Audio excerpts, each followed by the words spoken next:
leadership of Elijah Muhammad. As a matter of fact, when I moved back to North Carolina from DC in about 1980, I think it was, there were a family, very good athletes. There was about 5 brothers, and all of them were just tremendous athletes in high school. One of them ended up playing professional football. And this family and some other families had actually moved to Costa Rica, and they had established a Nation of Islam group down there. They purchased a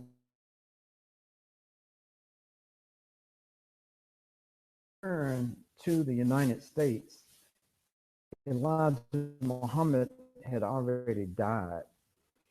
Farrakhan was the head of the organization. So when they, one brother in particular, when he found out that I was back in town and I was, Muslim, saying I was Muslim and everything, he came past our mosque.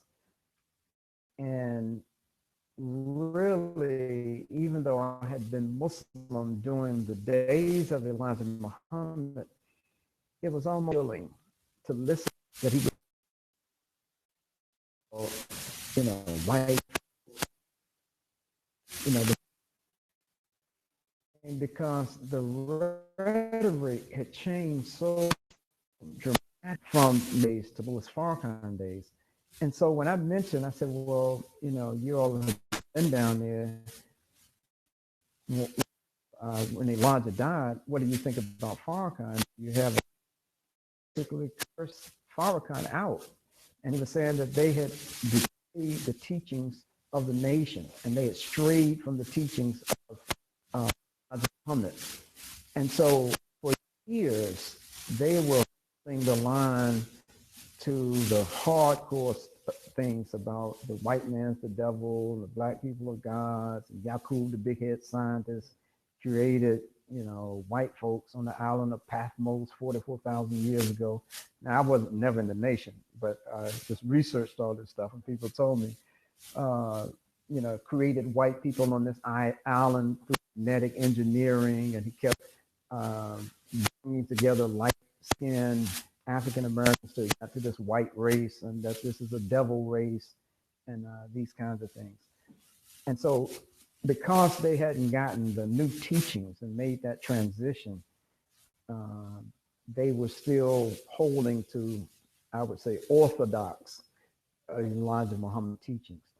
But with Farrakhan, even though he still says that Elijah was a prophet and these kinds of things, he doesn't.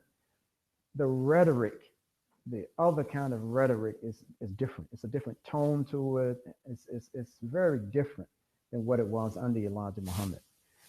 Yeah.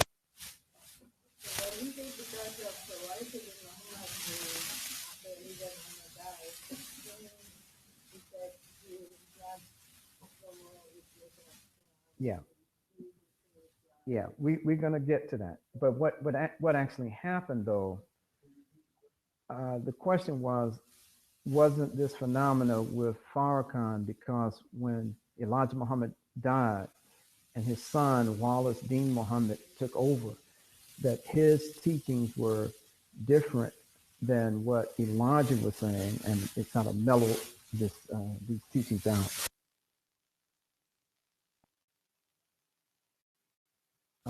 In a few comments. And once we get started, I think it would take no more than about 15 minutes to 20 minutes maximum to finish up the first part of the discussion, because I want to get into the legacy of Malcolm and what that really means to us today and what it should mean to us today. Other questions, comments about anything? Yes.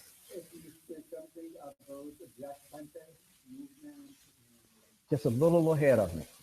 I got a slide that's going to have that on there. Just a little bit ahead. So I refuse to say anything at this particular point. But we're going to talk about legacy, and this is where a lot of these things are going to come out. Yes, ma'am. Who actually was Elijah Muhammad? Elijah Muhammad was a man that was born in the actually in the 1800s, I believe, in Sanderson, Georgia, deep in the South. And he left Georgia and came up to Chicago when a lot of black people were moving out of the South because of racist things being done against black people. They moved into areas like Chicago and Detroit and all these different places. And Elijah Muhammad was the person who, after the person who started the Nation of Islam, after he died, Elijah Muhammad was the person who came forward with more people supporting him than anybody else, because it wasn't just a clear, when Elijah died, they just say everybody turned to, I mean, when Fard Muhammad died, the person who started the organization, so he, as I said, he left town, he went to DC, went to Philadelphia, he moved around, but he became the head of this organization called the Nation of Islam from 1934 up until the time he died. And I'm not going to even say the date that he died, because it's going to start another discussion, and that's going to be a of the discussion that we have now. So we still just have a few more minutes. Any other questions or comments? Oh, I'm sorry. Yes. Believe that he's actually God, or You know, actually, the reason why so many people in the nation at that time wanted to kill Elijah is because he never said that. He never made a claim that he was any kind of divine person. He was just talking to the people as a leader, someone bringing history and trying to motivate people to improve their condition by doing certain things, working together, getting away from Christianity and the way it was being taught, to make, as it was taught in the Nation of Islam, to make people so docile, just to accept in that the idea of turning of the cheek, that many folks believe that this was conditioning oppressed people to just take whatever oppression was put upon you. So you slap one cheek, you turn around, you slap the other cheek. And this was the philosophy that part of this nonviolent movement that was led by Christian preachers during the civil rights movement. This was a part of that philosophy. I can remember as a kid sitting at my parents' table with my sister, and all of us sitting there for dinner. And my sister, we grew up in the same household, same parents and everything else, but my sister gravitated to the non-violent civil disobedience philosophy that was being headed by Dr. Martin Luther King, and so many people were following this in a response to racism and racist terrorism. And so I was sitting, I remember as a kid, sitting at the table listening to my sister talk.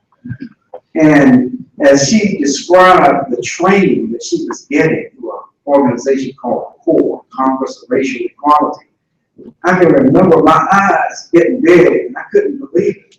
So I kept looking at my father on one end of the table, looking at my mother at the other end of the table, and what's going through my mind is, aren't you going to stop this fool from talking the way she's talking? Because she was talking about how they were being trained that when you're knocked down on the ground, they were trained how to cover vital organs in your head and stuff like that, and trained that when somebody spit in your face, what your response should be, somebody knock you down, and all these kinds of things. And I'm sitting there waiting for her to describe some defense tactics, what you keep, what you hit them in the throat, and stuff like that. And she was just talking about being trained to take this kind of abuse. And it just wasn't, like I said, this is my biological sister, same household, but that just wasn't in my heart. I just couldn't deal, even as a child, I couldn't deal with that kind of response. But this is what the philosophy of nonviolence, as Martin Luther King adopted from the model of Gandhi in India, because he had gone to India, he had studied this civil disobedience, peaceful, nonviolent civil disobedience.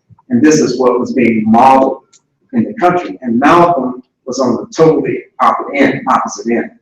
And so at a young age, you know, I was glad to read about Malcolm because it gave me an end to go to.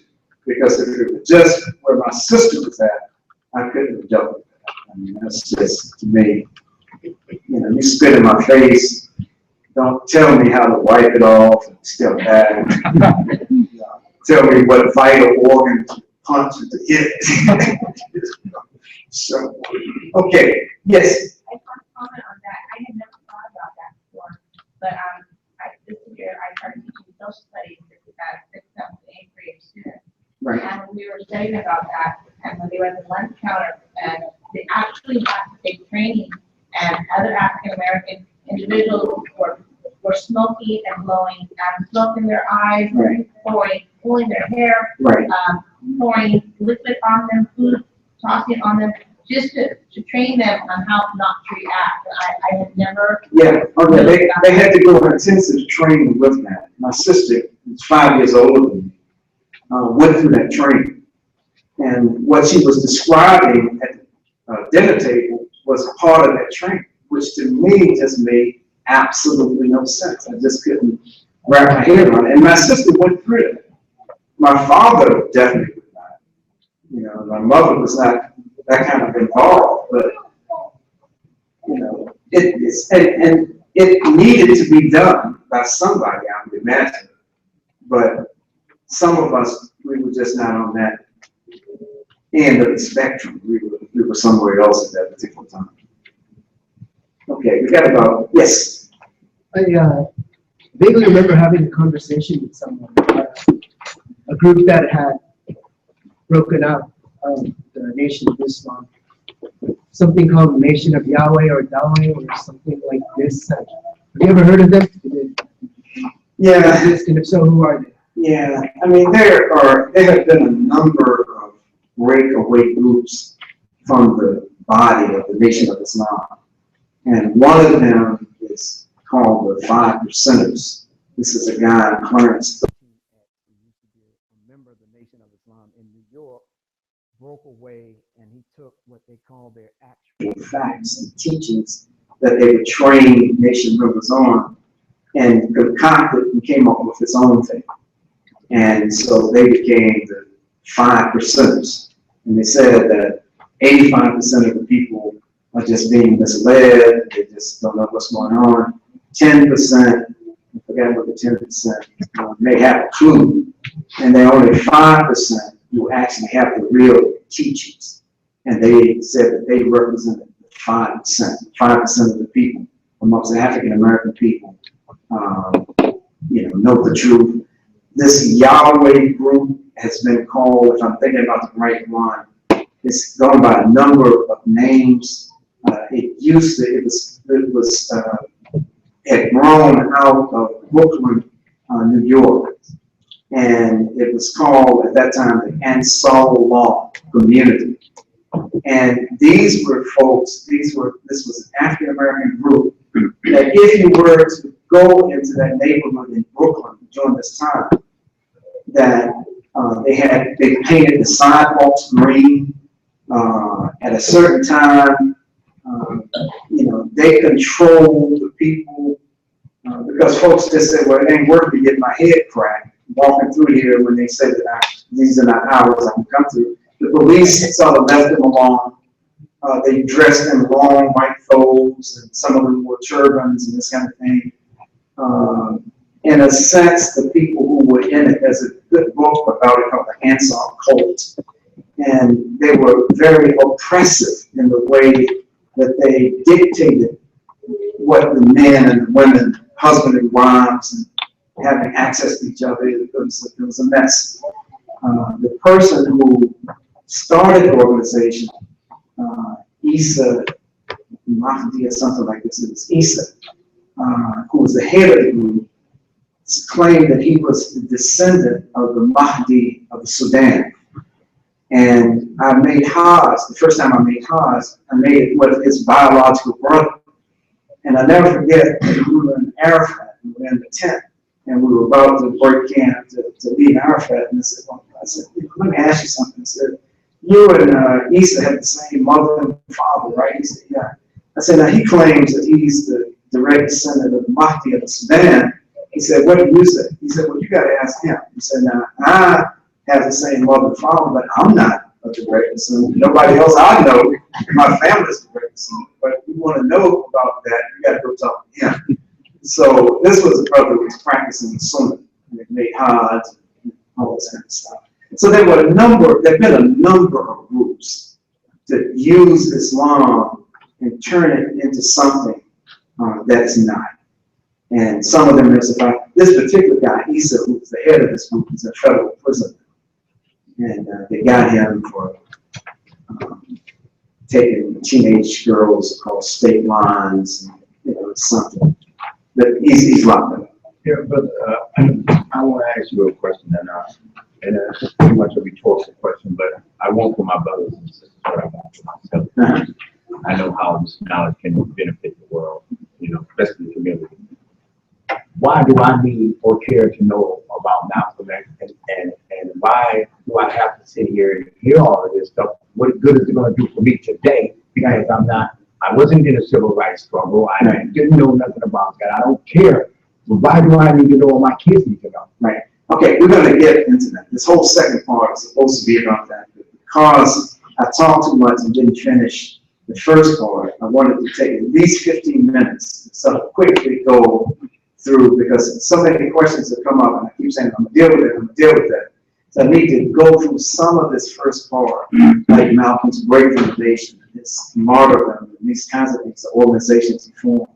And I would take at a maximum of 20 minutes, inshallah. And the rest of the time will be dedicated to talking about the legacy of Malcolm and why it is important and why we ignore that example at our own peril. That not because it was just that particular human being, but who Allah subhanahu wa ta'ala used to kind of shed some light, show us a way in a particular direction. And so if we ignore it, and there's an expression I'm going to use when we get to that particular point. Okay, let's move forward here. In 1963, I think it was, Martin Luther King was at the Congress listening to some hearings in 63 or 64. We have it down somewhere. But he was at the U.S. Congress in Washington, D.C., listening to congressional hearings as it related to voter rights for African American people. Malcolm happened to be in D.C. in that, listening to some of these congressional hearings as well.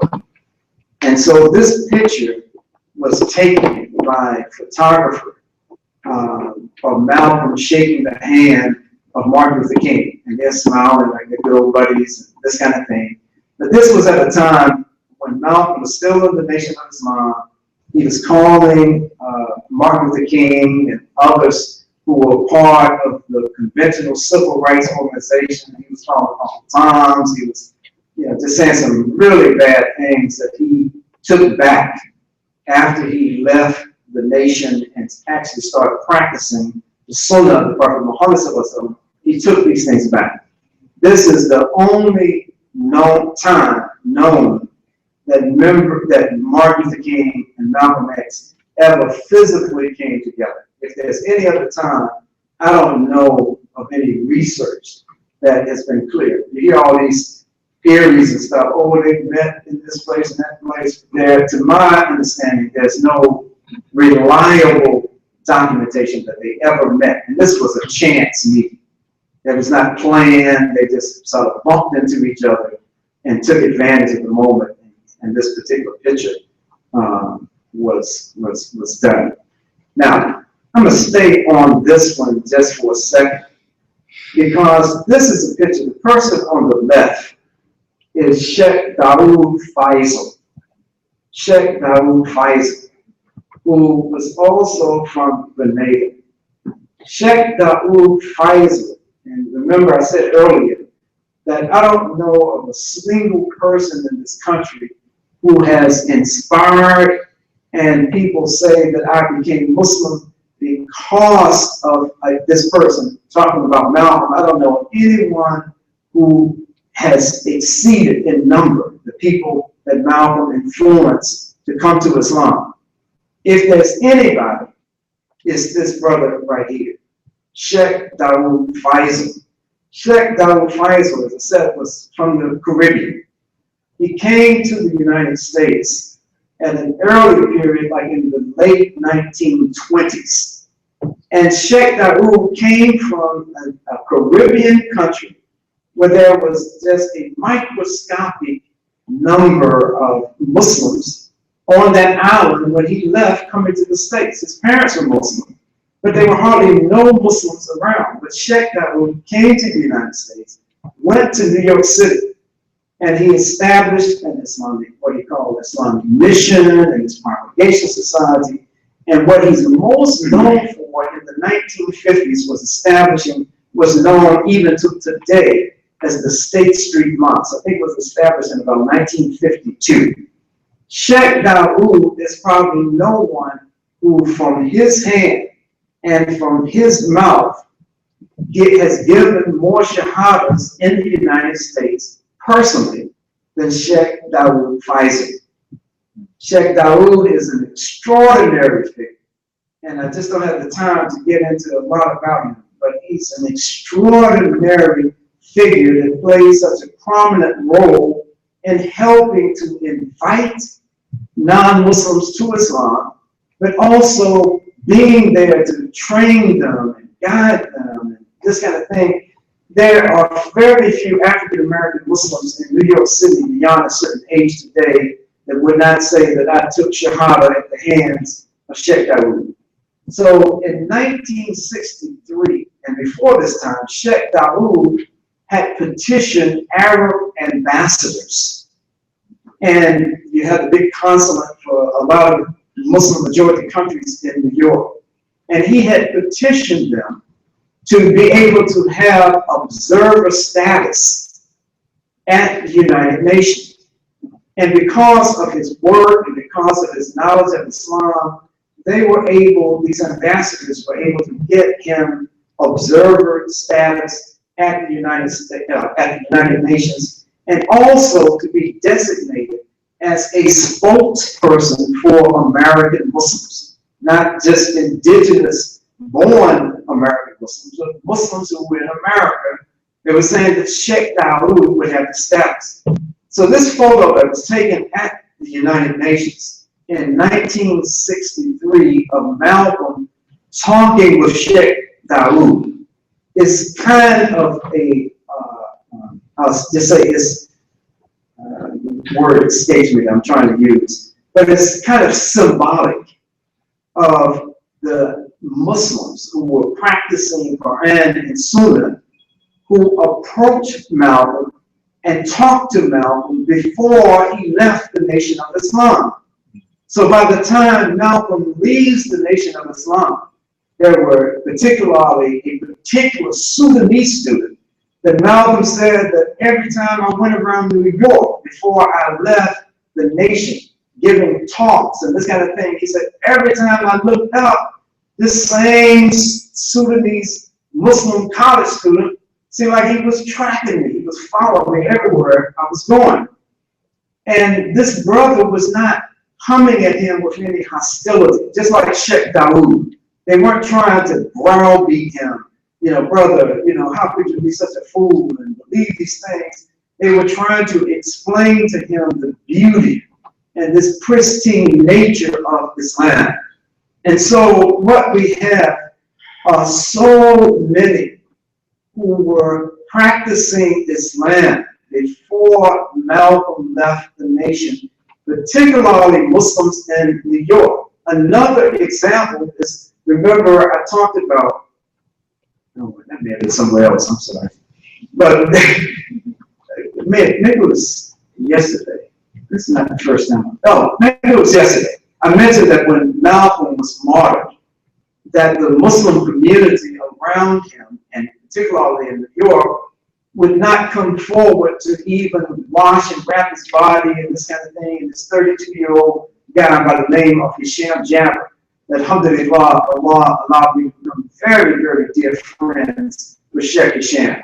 And what Sheikh Hisham said, that when he would approach Malcolm, and Sheikh Hisham was a really fiery brother. I mean, when he got a certain age, and I was on a platform with him, and I had to tell him, I said, man, you're gonna mess around and have a heart attack, man. You better calm yourself down a little bit. He's really, really fiery brother. But Sheikh Hisham Jabber was another one.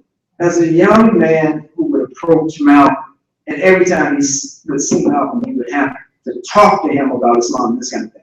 So I'm trying to get a picture that when Malcolm actually broke from Elijah, and it seems like the next day he flipped from a position of saying that Elijah was a prophet, Far was God, and all this kind of stuff, that he flipped overnight. But it wasn't like that. It wasn't exactly that ideologically. One day he was over here, and the very next day he's talking about, I'm practicing the Sunnah of the Prophet Muhammad. He had been studying, brothers had been approaching him, he had been reading, and so it was not an overnight transition that he made, and many folks try to project this as just something overnight. Okay, now let's go up until November 1960, November 22nd, 1963. Anybody know what happened in the States? Big deal happened on November 22nd, 1963. John F. Kennedy assassination. Elijah Muhammad had said that because John Kennedy was such a beloved young president by the people in the United States, he ordered all of his ministers across the country not to say anything about the assassination of John Kennedy. Malcolm had given a talk, and during this talk, and this is after Elijah had called him and told him, Malcolm, you know, keep your mouth closed, don't say anything about John Kennedy being assassinated. From those who were listening to Malcolm, they said that he made it all the way through his speech without saying anything about John F. Kennedy's assassination. But he couldn't hold it any longer. So after the talk was over, they started asking him questions. And Malcolm couldn't hold it, he couldn't stand it. So they asked him, and it was a reporter there, and they asked him, Malcolm, what do you think about Kennedy's assassination? And his famous line was, I think it was just a case of the chickens coming home to roost. And he was saying that, you know, I'm an old farm boy myself, which he wasn't. But I'm an old farm boy myself, and I never got sad when I see the chickens coming home in the evening. I got glad because our chickens were coming back. So at that moment, he didn't explain that what he was saying was that the policies of the United States government of having the CIA and other agencies to assassinate people like the legitimately elected president of the then Congo, Patrice Lumumba, in 1961, that this assassination that the CIA and other factions of this government were involved with, that has now come home to roost, is coming home now to haunt them. That the same people out there killing overseas are now coming home and killing the president. He didn't say all of that. He just said, well, chickens coming on the roost never made me sad. It made me glad when they came home. So Elijah Muhammad just freaked completely out. It's like, man, I told you not to say something, but now you got to go and say this. And so Elijah at this point had become very physically ill. He had a very severe case of asthma. And Malcolm just, and stress, brings about asthma. It can help bring about an episode. And this almost killed Elijah. And I'm not saying this, disparagingly or anything, but he got very ill when the papers were brought to him what his national spokesperson said. So Elijah said that he was going to silence Malcolm and told Malcolm that you'll be silenced for 90 days, that you cannot speak in Temple number 7 in Harlem, You cannot speak in any temple of the Nation of Islam. You cannot give any public lectures. You cannot talk to any reporters. For 90 days, don't open your mouth in public unless you're just talking to your wife or your children. No lectures, no interviews, no speeches, no anything. So during this particular time, Muhammad Ali, who had heard Malcolm speaking, was fighting for the World Heavyweight Championship of the world. The World Heavyweight Championship in boxing. And it was being held in Miami. And Muhammad Ali and Malcolm had become friends in the short period that they had known each other. And Malcolm was doing his Malcolm thing and appealing to Muhammad Ali to join the Nation of Islam. At the time of this particular fight, Malcolm had been silent. He was not able to give lectures and interviews and things like that.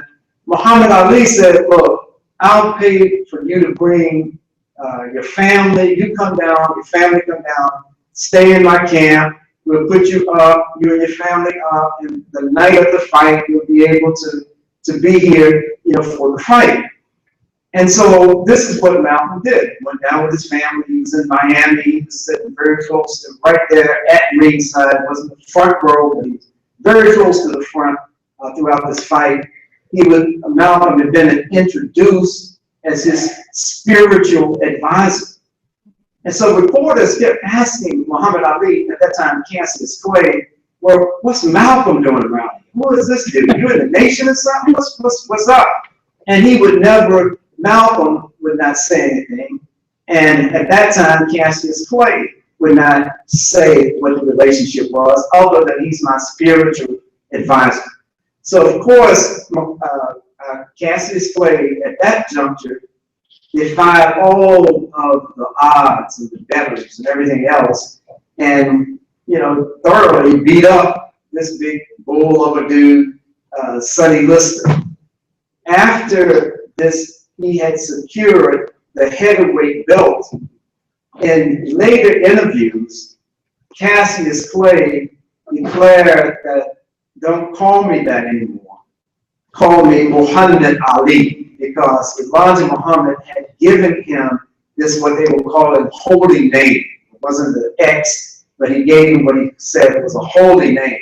He gave him the name of Muhammad Ali, and Cassius Clay, now Muhammad Ali, declared to the world that I'm a member of the Nation of Islam. Now, after the 90-day suspension was up, and it became clear to Malcolm X that he was not going to be reinstated and allowed to teach Islam anywhere in the country, Malcolm then made the decision to leave the Nation of Islam. And on March the 8th, 1964, Malcolm X at a press conference in the Teresa Hotel in Harlem. This is the same hotel that Malcolm had met with Fidel Castro when Castro had come into the United States to make a speech at the United Nations. And because of how the US government hated this communist leader, Castro, so much, they were blocking Castro even being able to get a hotel. Now, this is the president of a country, and no one would even rent him out a room. He couldn't get a hotel room. And so Malcolm got word to Fidel, well, I know where you can get a room. Come on over to Harlem. Come over here to the Teresa Hotel. I guarantee you'll get a room.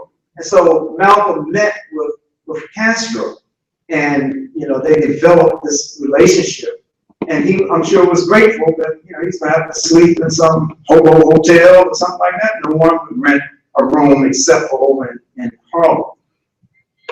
So Malcolm announces the formation on March the 8th, 1964, of a new Muslim organization that would be called Muslim Mosque Incorporated. March 8th, 1964, Muslim Mosque Incorporated. And what Malcolm declared at this point was that this was going to be a Muslim organization that would establish legitimacy as a Muslim organization. And Malcolm told all of the folks who were in the non-Muslim activist community at the time was that you can't join Muslim Mosque Incorporated unless you are a Muslim. And so this was a tremendous disappointment because Malcolm, even within the nation, was not just looked to for leadership by members of the Nation of Islam. Activists, African Americans, and Latinos in particular looked to him and listened to what he was saying for his analysis and direction as to what people of African America, people who were struggling against certain forces, what they should do. So now Malcolm is saying, okay, I'm breaking with Elijah, I'm forming Muslim Mosque Incorporated, but if you're not a Muslim, you can't be a part of Muslim Mosque Incorporated. Very shortly after that, one person mentioned Ella, I think it was you, mentioned Ella Collins, Malcolm's sister, where Ella had become, she was so happy that Malcolm had left the Nation of Islam. She hated Elijah Muhammad. I mean, hated him with a passion. She had tried it, but it didn't work for her. And so she was at every turn, Malcolm said at every turn, every time I see Ella, she talking about, when you gonna leave this dude? She really disliked Elijah Muhammad. And Ella was waiting for her brother to make a split with Elijah. And she was so happy. And it wasn't just for this reason, but one of the reasons she paid for his Hajj was she was so happy that he had left the nation. And she told him, you need to make Hajj. This is the way that you can really get your head right. You can really learn Islam, make Hajj. And say, well, I don't have any money. I'm no longer in the nation. I can't have funding from them. So she said, I will pay for you to go to Hajj. But you need to get out of here, make this pilgrimage. It would really help you. So this is what his sister Ella did. Hajj in that year was in the month of April. This is just 1 month after he had officially left the Nation of Islam and announced to the world. Because it wasn't just like my saying, I'm leaving this organization, cameras everywhere, people interviewing, flashbulbs everywhere. It was a big deal because of who Malcolm was. And when he made this announcement, it was a very big media event. It was a very big event for people in this country in general. What is Malcolm going to do? So he didn't waste any time. With the help of Alhamdulillah, his sister Ella, in April, he was in Saudi and to perform the Hajj. And so apparently it wasn't as difficult then as it was now to get a visa to make Hajj. There's no way in the world you can turn it around these days in the short period that he was able to get his Hajj visa. First, he had to convince some of the Muslim leadership in this country, particularly at what was called then the Islamic Foundation. I think it was on 96th Street in Manhattan at this time. He had to convince them that he was actually a Muslim, because all they knew from him, they didn't know all the inner workings and the division that was going on that we've been talking about. They didn't know about any of that. All they knew, he was the spokesperson for Elijah Muhammad, and what he was espousing was not Islam. So he had to learn quickly about Islam as revealed to the Prophet and practice, revealed to the Prophet and practiced by the Prophet. So he had to be a fast learner. And so he learned what true Islam was all about. And keep in mind, this was not his first time in learning about Islam. So it was not like he was starting from zero and trying to get 100 overnight. He already knew some things because of the efforts of Muslim students and others in this country like Sheikh Dawood, who was, and Sheikh Isham Jab, who were coming to him, teaching him about Islam before he even left the Nation of Islam. Okay, so Malcolm makes this announcement, goes on Hajj. And while he's at Hajj, Malcolm, and I won't get into all of the different people we interacted with and what a wonderful experience that he had. But Malcolm left the United States on April the 13th. And he came back on May the 19th. This was his first overseas trip as an independent person, independent of the restrictions that had been placed on him by Elijah Muhammad and over everybody in the Nation of Islam. So he performed the pilgrimage. He went to Egypt. He went to Jordan. He went to some other countries during this particular time. And at the pilgrimage, and I won't spend a lot of time about this because you all, it's such famous writings and letters that he wrote back to his wife Betty. And I apologize, and I realized during the break that I don't have a slide in here of his wife, and I apologize for that. But Malcolm, in letters that he wrote back to his wife, and then he would write letters to her to read or have someone read to the membership of Muslim Mosques Incorporated. And just think about it.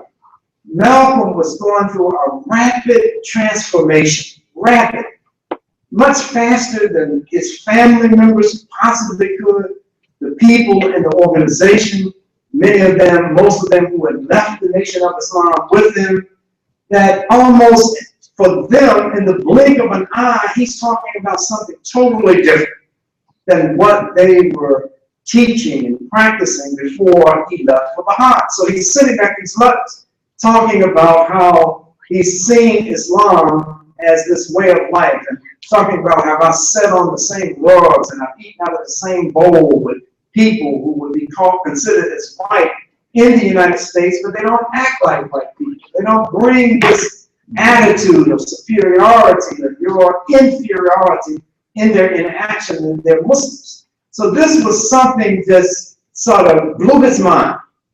And it's not, remember, Malcolm was in that part of the world in 1959, but that wasn't the Hajj. He didn't make Hajj, he didn't make Umrah. When I first made Hajj myself, after having been Muslim for 12 years, I think it was, 12 years, at that particular point, the phenomena of seeing people from every ethnicity and every place on the planet overwhelmed me. And I knew that Islam was a global phenomenon. And I never practiced the teachings in the Nation of Islam. I came into Islam with an organization that was practicing the Sunnah of the Prophet Muhammad, but it was overwhelming to me, right? And so imagine his followers were back home in New York, waiting for every word, every phone call, every letter, for him to state a position so that they could, I'm with you, Malcolm, so tell us what we need to do, where we need to go. But Malcolm, again, is just changing so rapidly. Everything, he's like a sponge. Everything around him, he was absorbed. He came back to the States. And when he came back to the States in May of 1964, the members of the Nation of Islam in New York and Elijah Muhammad sending word out of Chicago were letting him know that he was one of the biggest hypocrites and traitors. He was the worst traitor on the earth. And they were saying that Elijah Muhammad made you. You were nothing until you became a part of this Nation of Islam, and you will be nothing now that you've left the Nation of Islam. You were nothing before, you will go back to being absolutely nothing. But these kinds of calls at his house and letters, and these kinds of threats went beyond just the physical, the verbal. We find that, and there are a number of different incidents interest of time, I'll just say that one night Malcolm went out, had parked his car at his house in Hempstead, New York, that the Nation of Islam owned. And after he announced he was no longer a member of the nation and following Elijah, they immediately told him to get out of the house. I mean, don't wait, do not go past go, just get out of his house right now. And so Malcolm had parked his car across the street one night, and he went outside to put the car on the side of the house so he could look out his window and see the car much better, see what was going on with his car, because he didn't know if somebody was going to try to bomb it or loosen the lug nuts on the wheels or anything like that.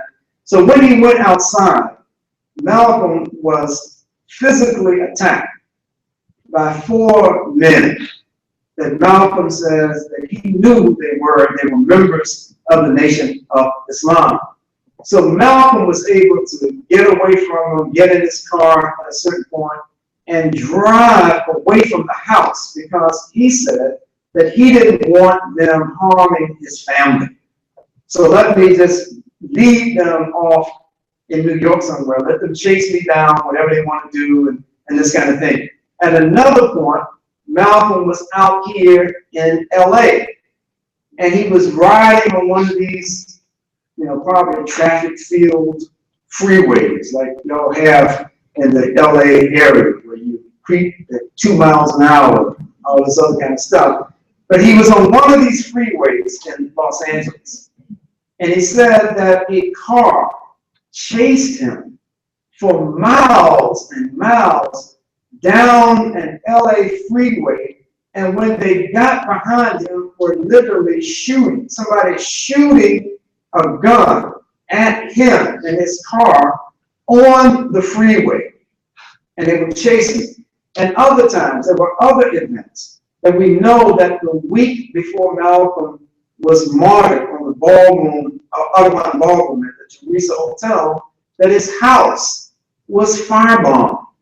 And only Allah could have protected his girls from being burned up in this fire. Malcolm said that they threw these firebombs, these Molotov cocktails, into his house at different places. And they were throwing one into the room where his 4 daughters were asleep. And they threw it, and the thing hit at an angle. And rather than shattering the glass and going in there and falling on a bed, Allah would have, and I would say the angels, one of the angels probably just threw a wing up and deflected it, but it hit the glass at an angle and just kept off and just fell down into the yard. Malcolm said that had that thing gone into his house, his children, and at that time he had 4 daughters, his children would have died in this fire. So it's a very, very tense time that's going on. So Malcolm leaves again on July the 9th, and he doesn't come back this time in the United States, 1964, until November the 24th. From the time frame where he started with the Hajj on April 13th, came back May 19th. His second trip, July 9th, came back November the 24th, 1964. Malcolm visited 30 different countries. 30 different countries. Everywhere he went, particularly in the Middle East, and when he went into the continent of Africa, he was received like a government official. He was received probably better than many of U.S. government officials were received at that particular time. As a matter of fact, and I had forgotten to mention one very important thing, on June the 28th, June 28th, 1964, before he embarked on his second and his last trip overseas before his martyrdom, on June the 28th, in that Teresa Ballroom, Malcolm announced the formation of an organization called the Organization of Afro-American Unity.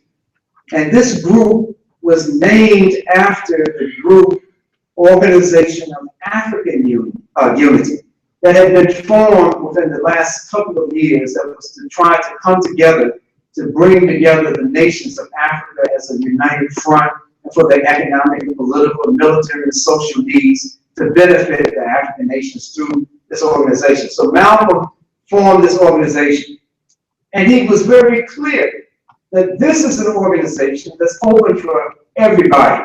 You don't have to be a Muslim. That's what Muslim mosque is for. And he said that I'm going overseas to establish our Islamic credentials. I want us, unlike Elijah, I want this Muslim Mosque Incorporated to have established bona fides, credentials as a legitimate Muslim organization in the United States. So on the second trip, that when he left on July the 9th, Malcolm spoke, he made a presentation because the Organization of African Unity was meeting in Cairo. And Malcolm was able to make a presentation to the Organization of African Unity. And if it's going to take me too long, if I can't just put my hands immediately on it, I'll just keep going. I had a very good quote from what he presented there. It looks like I can't put my hands right on it. But Malcolm became the spokesperson, not self-appointed, but the way he was received as if he is the spokesperson for Africa America, for Africans in America. He was received as if he was the spokesperson for Muslims in America. One of the trips that he made in two instances, in Egypt through Ashab, and also in Saudi. Malcolm, after meetings with people, received a letter, a certification, saying that he was qualified to represent Muslims in America and to teach true Islam in America. He had this kind of certification both from Saudi Arabia and from Egypt. And so Malcolm was just meeting with all these different people, so many different countries: Syria, Nigeria, Ghana, Egypt, Ethiopia, Sudan, Kenya, Tanzania, Guinea. And in many of these West African states, and most of them, he met with the presidents of these newly independent countries on the continent of Africa. So he met with the first president of independent Ghana, Kwame Nkrumah, who was a towering figure himself. That he met with the Muslim Sekou Touré, who was the president of Guinea. Take a little quick anecdote about Sekou Touré in Guinea. Back in 1976, I was fortunate enough to be invited to a Zionism is Racism conference in Tripoli, Libya.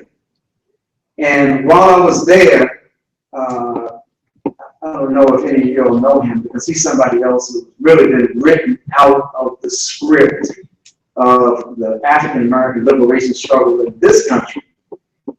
Stokely Carmichael. He adopted the name Kwame Touré. Well, Stokely Carmichael was, who was from Trinidad, one of my alumni brothers from Howard University. That Stokely Carmichael was with the Guinea delegation. He had moved to Ghana, then he moved to Guinea. And in '76, he was with these Guinea representatives to the conference. And Stokely, this was, I think this may have been the first time, it was the first time that I met him and interacted with him. And we were at lunch one day. It was a group of us there, the Guinea folks, and he was translating from French to English. You know, I was probably needed a translator for my broken English so they could understand English. But I mentioned the fact that Sekou Touré of Guinea was a Muslim. And I thought I was scoring some points because we were going back and forth with this Islam versus scientific socialism, this kind of stuff. We were going back and forth with this. And I thought I scored a point by saying, well, the president of the country that you've taken refuge in is a Muslim. And he said to me, brother, I hate to bust your bubble, but Touré doesn't care any more about Islam than he cares about a dog in the street. And, so I was really perplexed. And I'm not saying that that is true, but I'm just saying that everyone, as you all know, that every one of our leaders who presents a front of being Muslim, Allah knows what's in their heart, but many of them act as if they don't have it in their heart. And this was something that Sophie was saying to me, Ray was saying to me, that I was really disappointed to hear this. Some old wild-eyed, rah, and he's giving me the facts of what was going on at this particular time.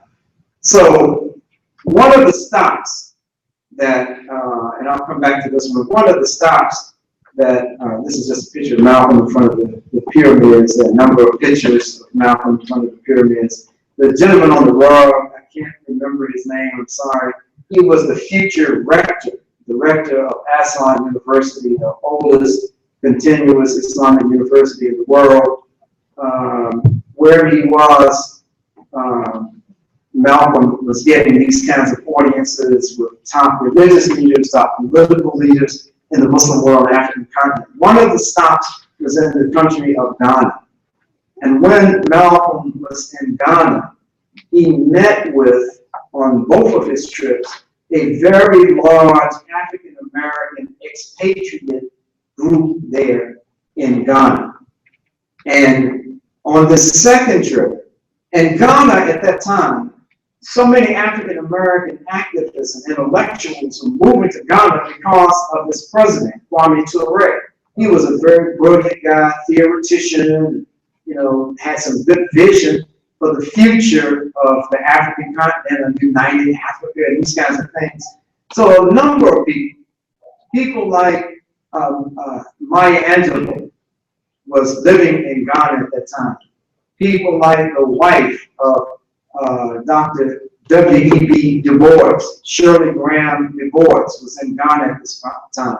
There was so much of the intellectual power of the African-American community at that time was living there, and there was sort of like an unofficial think tank where leaders of social justice movements and workers of social justice movements could come there and get a broader perspective and go back to the States and be able to mobilize and do some work. Maya Angelou actually moved to the United States, back to the United States, because she wanted to join Malcolm in the work that he was doing. Y'all know who Maya is? Okay, good. And so she wanted to come back. She moved back, but by the time she got settled back in, Malcolm had been martyred. But she is someone who, she's not just a poet. She was somebody who was an activist and involved on the global community in this thing. I just mentioned one other country, and I have to move on here. And that's the country of Nigeria. That Malcolm had a presentation at the university, Ibadan University. And this lecture was sponsored by the Nigerian Muslim Student Society. And after Malcolm spoke, the Nigerian Muslim Students Society got together and said, we have to give him another name. We're not going to call him Malcolm.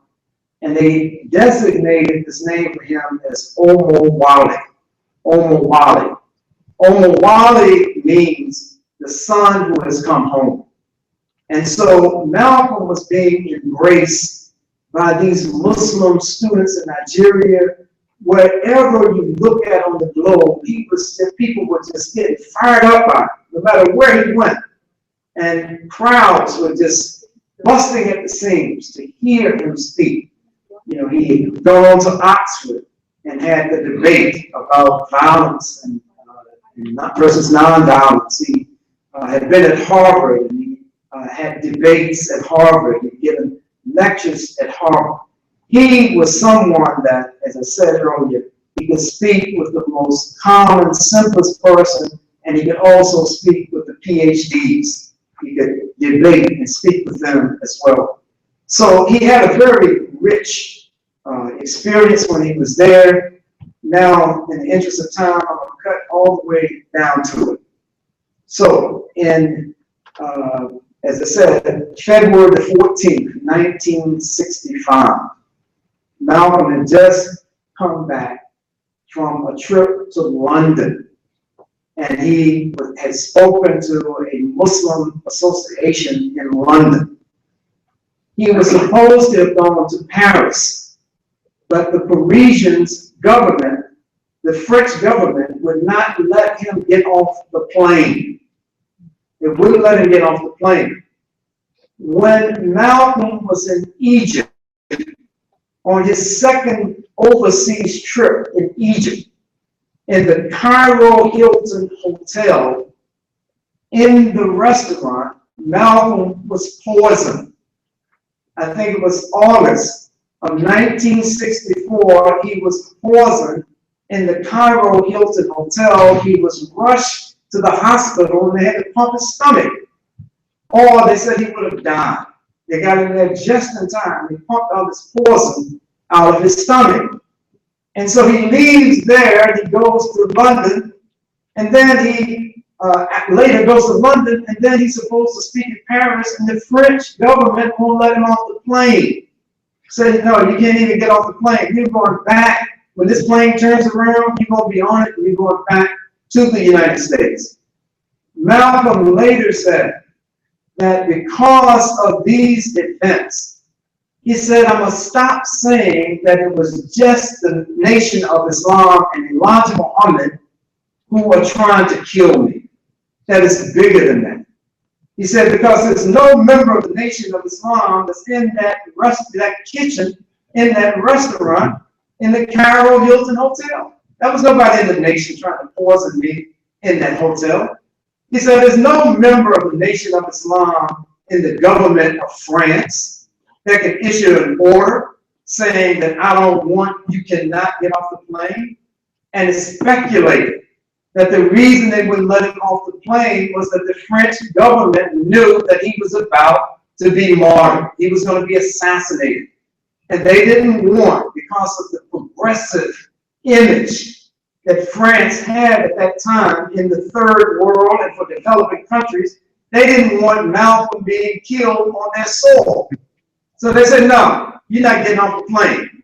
You go back home. You go somewhere else. You're not getting off the plane. So Malcolm said, when he came back, he said, I'm going to quit saying this about the nation. It's bigger than these guys.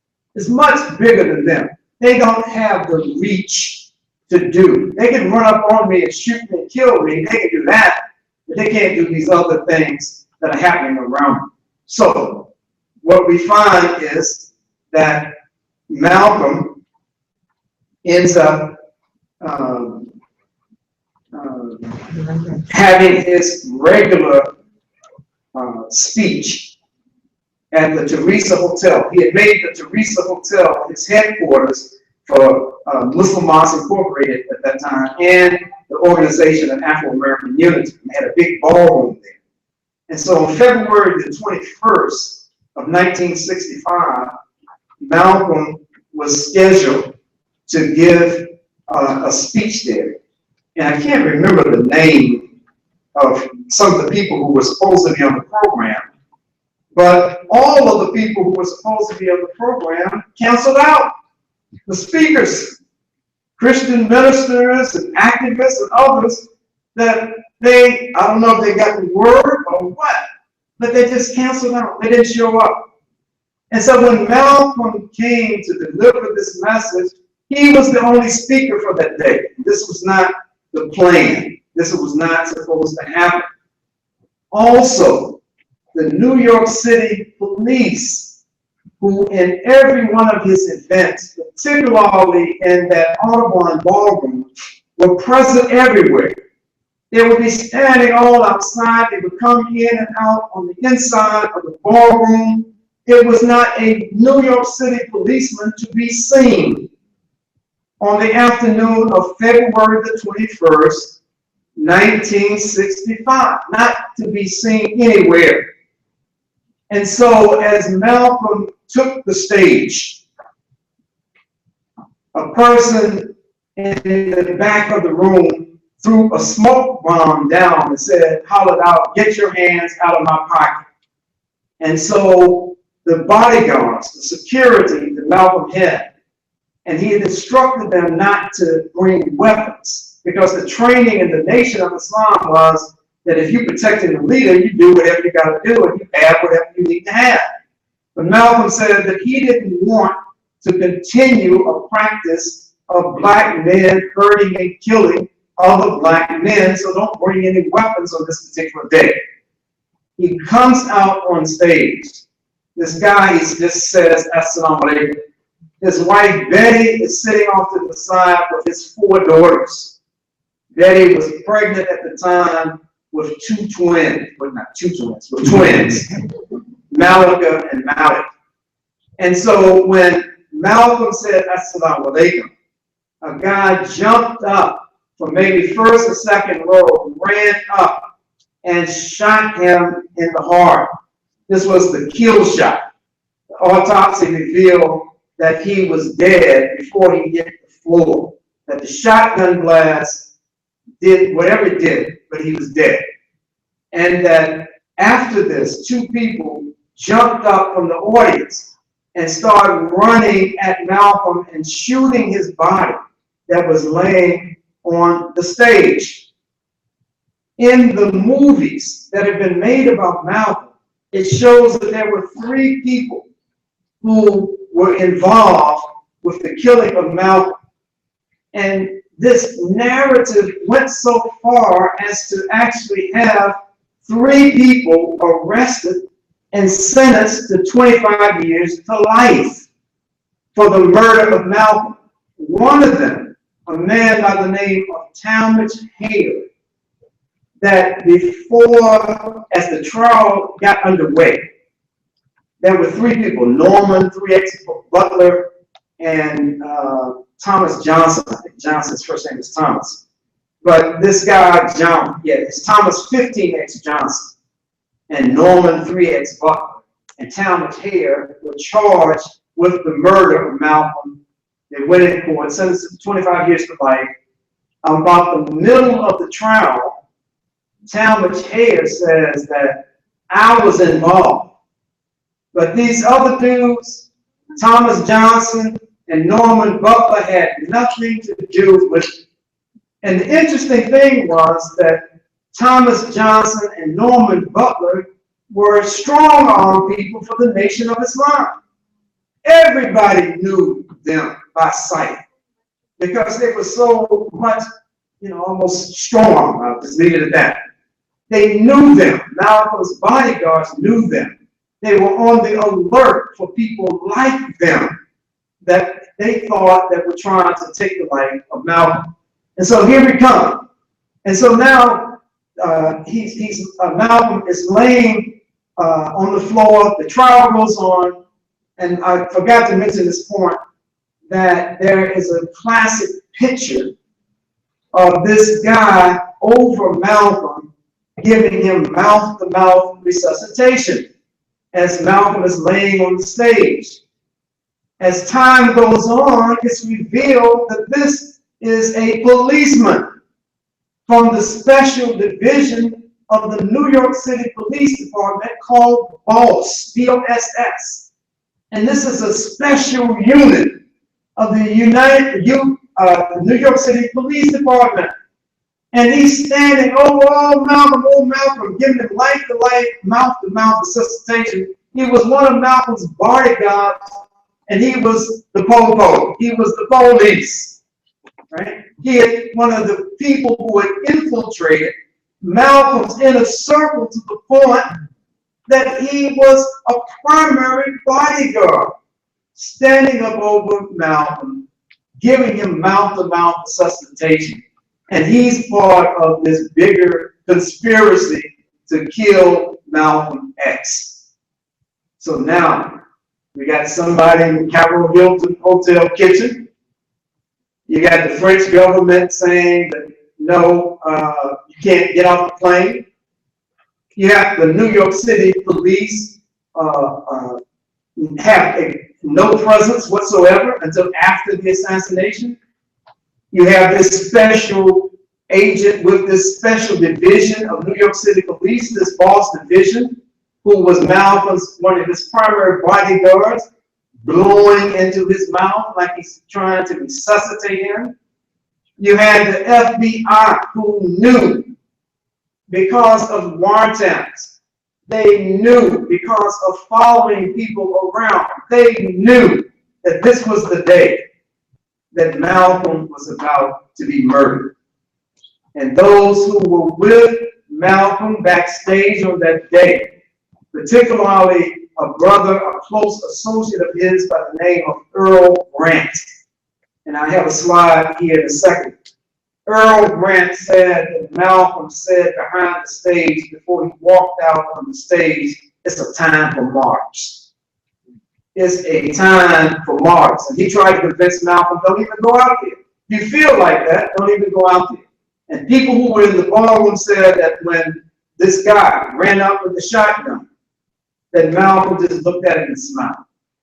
He didn't do like what I would do. One of y'all jump up with the shotgun on me, I'm trying to duck behind here, run behind the screen. He just stood there and just looked at him and smiled as the guy shot him in the chest. Okay, so let's just look just really, really quick, and I'll be done with this part. Look really, really quick. Who were the real assassins? We had the people who pulled the trigger, but we had law enforcement and others who were involved in this global conspiracy to take him from out of our ranks. Talmadge Hager filed documents and affidavits in 1977 and in 1978. And he said, you know, when I told y'all during the trial that Thomas Johnson and William Butler were not a part of this conspiracy and part of pulling the trigger on Malcolm, he said, well, let me tell you a little bit more now.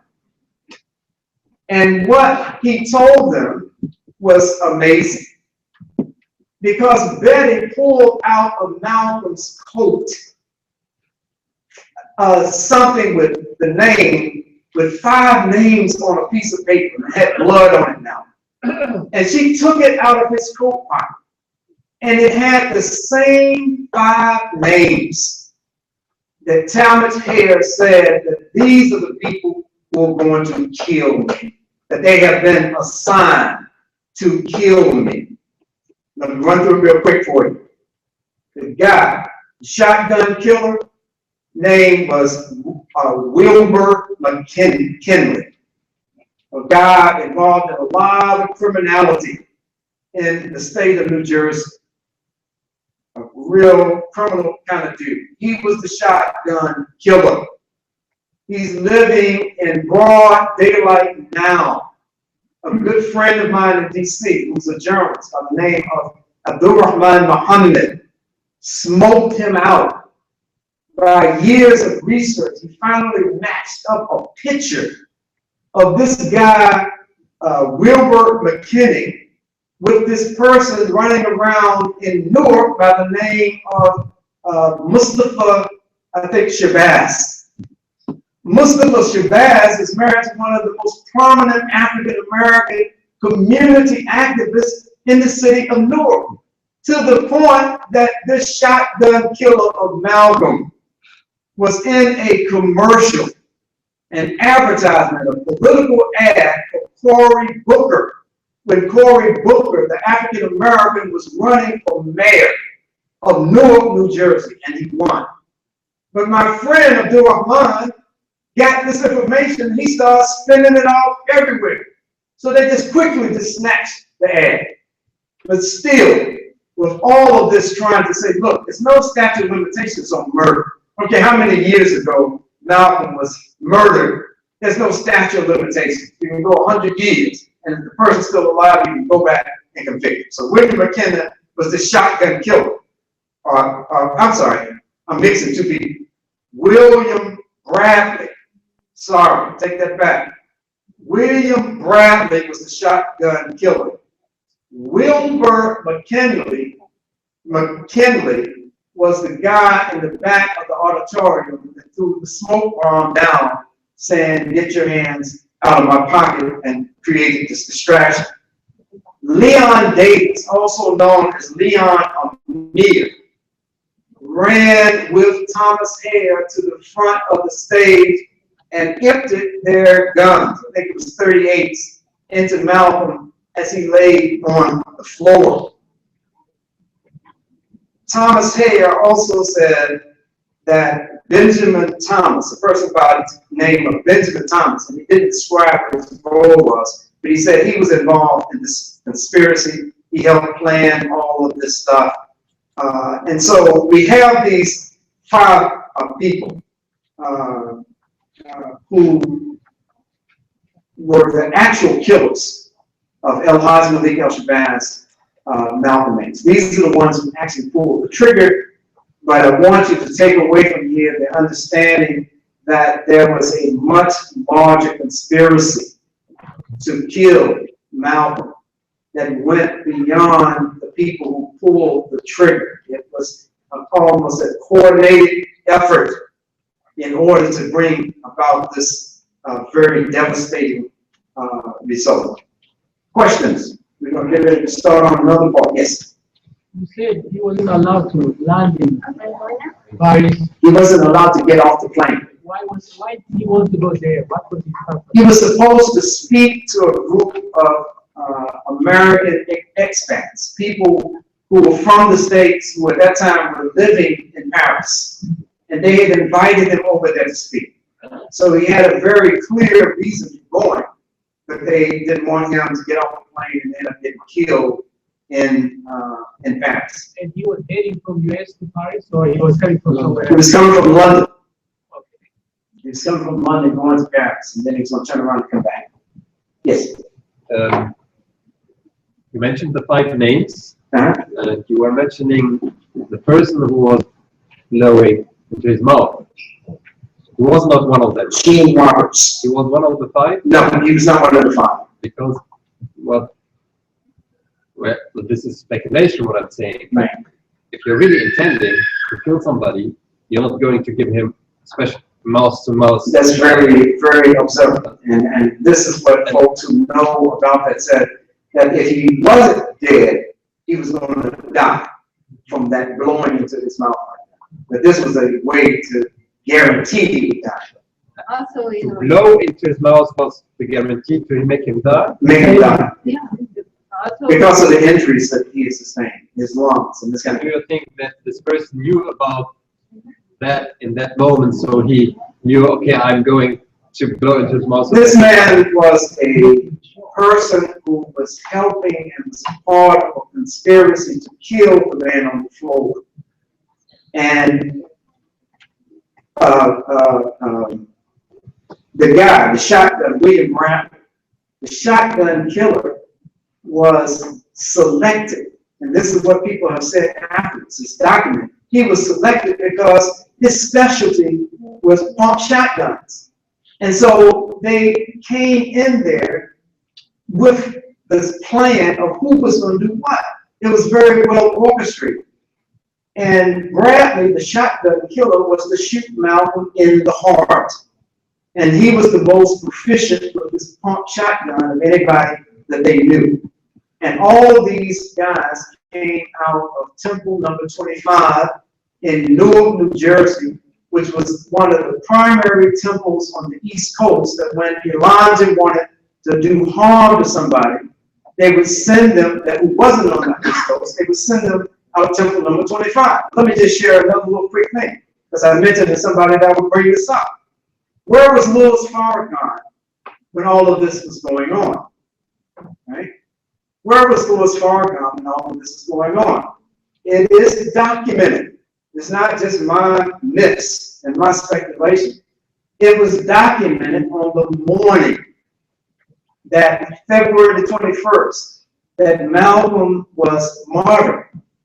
that Farrakhan was in temple number 25 that morning, the same place where the people who executed him had come out of. Before the execution, he had gone back to New York. He was not he was not present. He was in Newark, in number 25. He went back to New York before the assassination. So he was in New York City, but he had been there that morning in the place, and it seems like a circumstantial evidence. But let me share this with you, for those who, I don't know if you missed this or not. One of the daughters, the second oldest daughter of Malcolm, Cubilla had gotten caught up with this guy who she thought they had a romantic interest in one another. But this guy was a government informant. And his job was to get close to her because I guess the rest of the people who were spying on her and monitoring her communications realized that she had the kind of hatred for Louis Farrakhan that she may actually try to do something. So she did. And she wanted this guy, I forgot his name, who she thought they had a romantic relationship. She planned and plotted to kill Louis Farrakhan. And before the plan was to be executed, the guy went to his handlers and said that this is what she said, this is the recording of what she said, you need to stop her now because this is a plan that she's trying to put into place. Her mother, Betty Shabazz, was so concerned that her daughter was going to go to prison for conspiracy to kill Farrakhan that she had to set aside her hatred for Farrakhan long enough for Farrakhan to go through this public thing with Betty about I couldn't put one of Malcolm's beloved daughters in prison, all this thing. So they did this public dog and pony show that Betty saying, oh, thank you, Louis, and this kind of thing in exchange. I'm saying this from family members. In exchange for Farrakhan not pressing charges and sending Cubilla to prison, probably for a very long time. So the family, and I mentioned at the other presentation that Attila and Ilyasha were at Wake Forest where I worked a couple of months ago. And in talking to one of them, and I won't say which one, but talking to them away from other people, they were saying that, you know, don't mention this man's name to me. Don't mention his name to me. I don't want to have his name pronounced in my presence. So there's a genuine feeling from amongst that family that Farrakhan had something to do with the orchestration of everything. And so if we got these people, everybody playing their orchestrated role, everybody's got a role. That man, Gene Roberts, the boss police agent for the New York City Police Department, he knew, I have no doubt, that this guy didn't know that the last thing you need to do was blow into the mouth of somebody whose lungs are torn apart and hard area the way the mouth was. Allah knows best. But whether he did or not, the autopsy said that Malcolm was dead before he hit the floor. So it's really a meat point because by the time he hit the ground, he was already dead. He was already dead. Other hand, yes. Just one last question. Those 5 people that you mentioned, were all 5 people convicted? Not a single one has come to court. The federal government refuses, the state government refuses to open even an investigation about these 5 murders. Not even an investigation. There was an article, there have been articles that have been written in the New York Daily News or Post, one of these things, written in New Jersey newspapers, saying the same thing I'm saying now. saying the exact same thing about this conspiracy to not bring these people to trial. And why is it? We got all of this evidence. I used to be a union organizer down in the Deep South. And one of the people that I was organizing with was a biological sister of the boxer Joe Frazier. And they were from, I think, Patterson, New Jersey. And as we were working and things like that, sitting around eating as organizers, she said, man, you really seem like you really love Malcolm. I said, yeah, that's my man. She said, well, you know, one of the killers of Malcolm is driving a bus right now in Patterson, New Jersey. Matter of fact, if I were to take you up there, I could put you on the same bus where he's driving. He said, everybody knows that he was one of the killers of Malcolm. He said, everybody. And this was like in the 70s. I'm like, what are you talking about? I mean, this is like 2 decades before I'm getting this information. But she just said, oh, it's an open secret. Everybody know who killed Malcolm. So y'all the only ones that don't know. We know, because we're from that area. And they talked about it. They've done other things like that. Okay, let me move on quick. Yes, real quick. Two questions real quick. So Uh-huh. all five names on that paper list, they were all members of the nation. They're all members of the nation and part of Temple number 25 in Newark, New Jersey. And how did King Robert Kennedy been a member also? No. He didn't come through the Nation of Islam. That wasn't even his front. He just showed up. Was he the coordinator of the We don't know. We think that it was actually coordinated by Louis Farrakhan. We really believe that he had that level of involvement. Sheikh Hassoun is a Sudanese brother that was sent back with Malcolm from Saudi Arabia to come back and to teach Malcolm Islam, Sunni Islam. He was president of Audubon Ball. Now, we get to this thing here. Well, Malcolm told Earl Grant, and this was his archivist and photographer and close companion, that he said that I would not want an organization that depends on the life of one man. The organization must be able to survive on its own. He said this in March 64. This is Malcolm with Children and the Boys. This is just a quote. It's really not as relevant to the overall presentation. I always like this quote. In one of the lectures that Malcolm was giving, after the lecture, a guy jumped up and asked Malcolm, well, what would you do in these circumstances? And I can't remember what the circumstances were. And Malcolm simply responded to him, I'm the man that you think you are. Decide what you think you may do, and I will do the same thing, just more of it.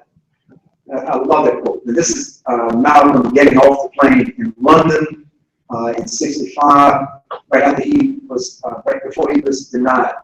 Okay. Let's say 4 o'clock. Okay. All right. Should we take a 5-minute break? We're going to keep rolling.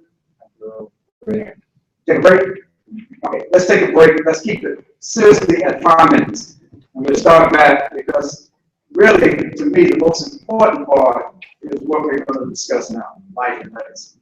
The legacy.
sayings of Khalid Griggs, Malcolm X, is that the future, and it's not just a concept of an idea, maybe even a way of expressing it.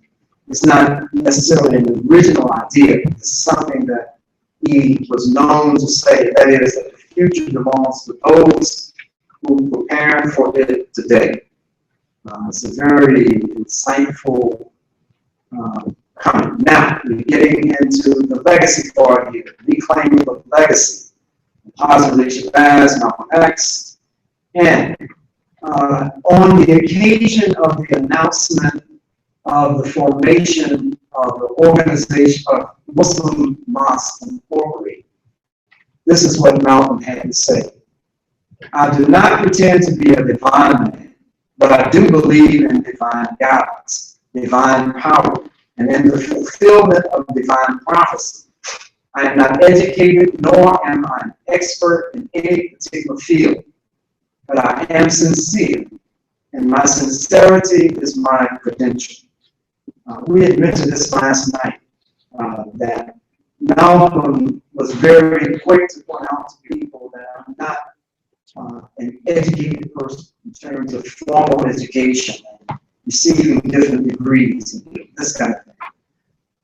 But his sincerity, and we're going to talk about some other qualities in Malcolm, but in this instance, we're just talking about someone, this ikhlas, someone who is just so sincere that about their faith and about their work, that it just comes through. And people may have questioned the enemies of Malcolm, those who did not like what he stood for, may question a position. But I've never seen anywhere where folks said that this guy is insincere. There was nobody questioning, does he really believe what he's saying? Or is this just something he's saying for public consumption? So when we talk about the legacy of Al-Hazmi al-Shabazz, I think that we have to start with the autobiography itself.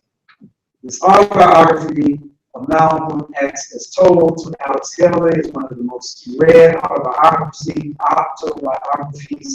in the 20th century. And this is just not hyperbole. This is not just exaggeration. This is a fact.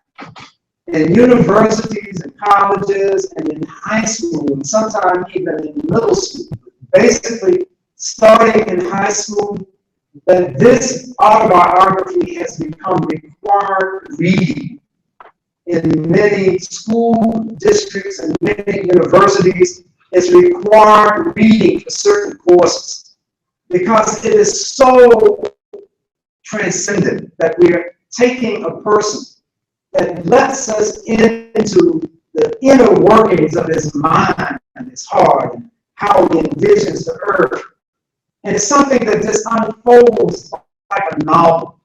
There's someone who could create a good novel that would keep you on a page-turning book. I believe you can find in this autobiography of Malcolm X. And so if any of you in here have not read it, please, I implore you, please read this out of autobiography. I made a commitment last night that I would have a reading list today. And what I'm going to have to do, I'm going to ask my dear brother Jermaine to pass on a list when I get back home. I'll put this list together. I intended to do it last night, but I was having a little problems with my neck, where I had an operation a few months ago. And between the drugs and sleep, I just couldn't accomplish anything other than trying to get ready to come here today. So I intend to have available for my reading list. There's some of the things that we've talked about that we can cross-reference and just fact-check and do some other kinds of things to give you basis. But if you haven't read the autobiography, or if your children have not read it and they're all high school age, being Muslim in America, and not just being African American Muslim, they should read this autobiography. There was a kind of it's not that Malcolm said this, but if you could characterize how he addressed and how he had dealt with his interactions. You know, I mentioned that he was like a sponge. And one of the things that those who were close to him, and those who came around him in discussions, would tell you that he was such a good listener that he would not begin a conversation or engage in a conversation by preaching or teaching to the person. He wanted to see what's on their mind. And then from that point, he would begin a conversation. He would begin to pass on information. So he listened. And Malcolm was a lifelong learner.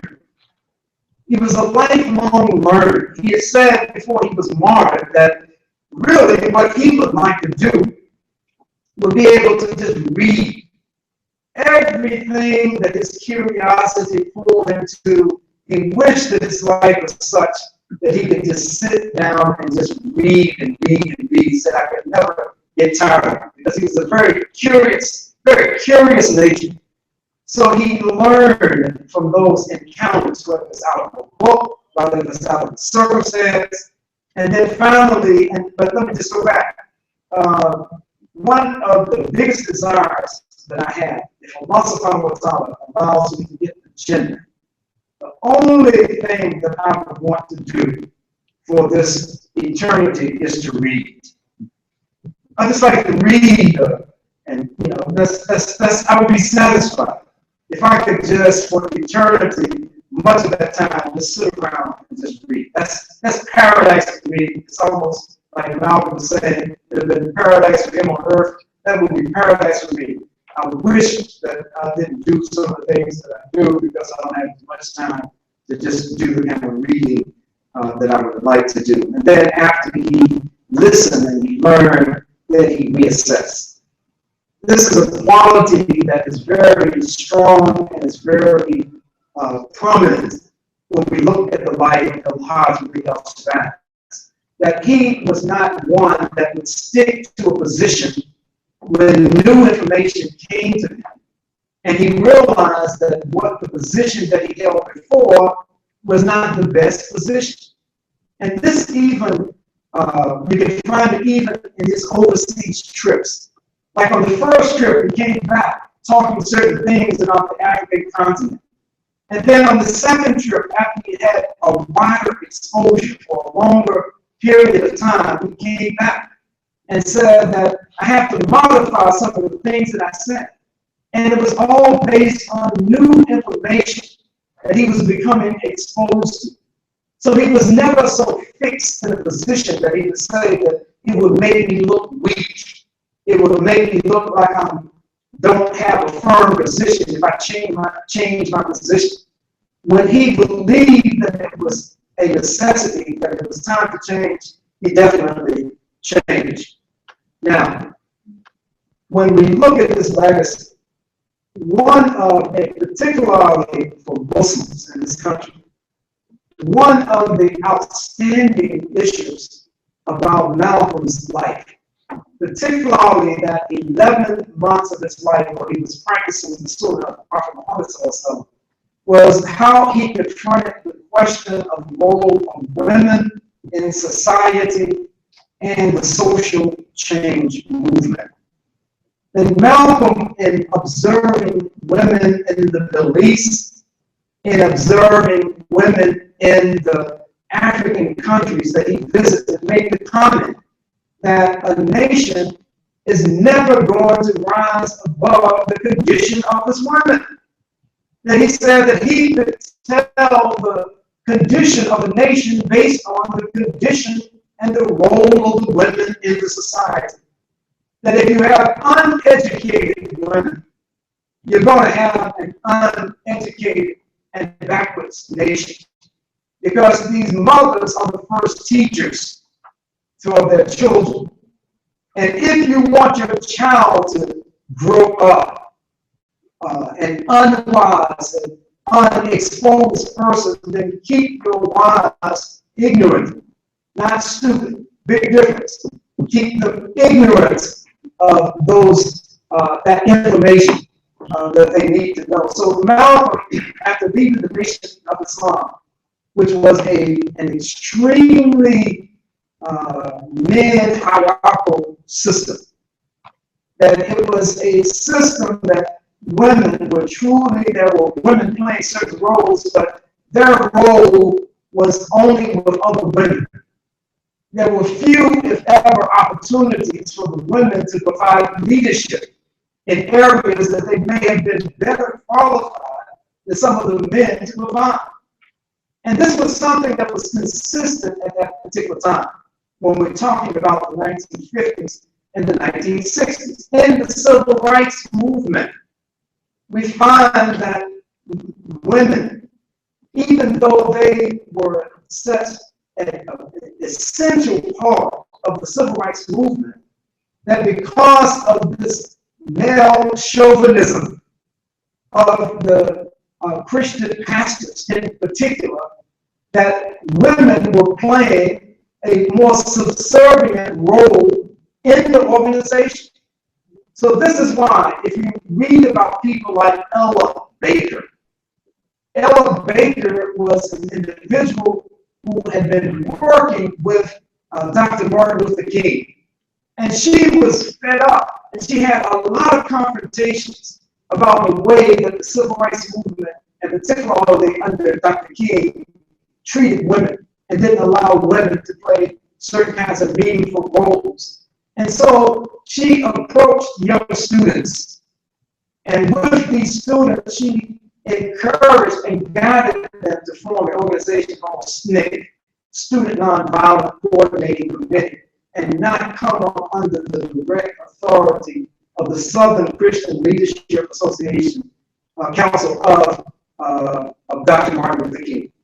So Malcolm confronted this in his travels abroad and in what he saw and what he had experienced here in the United States.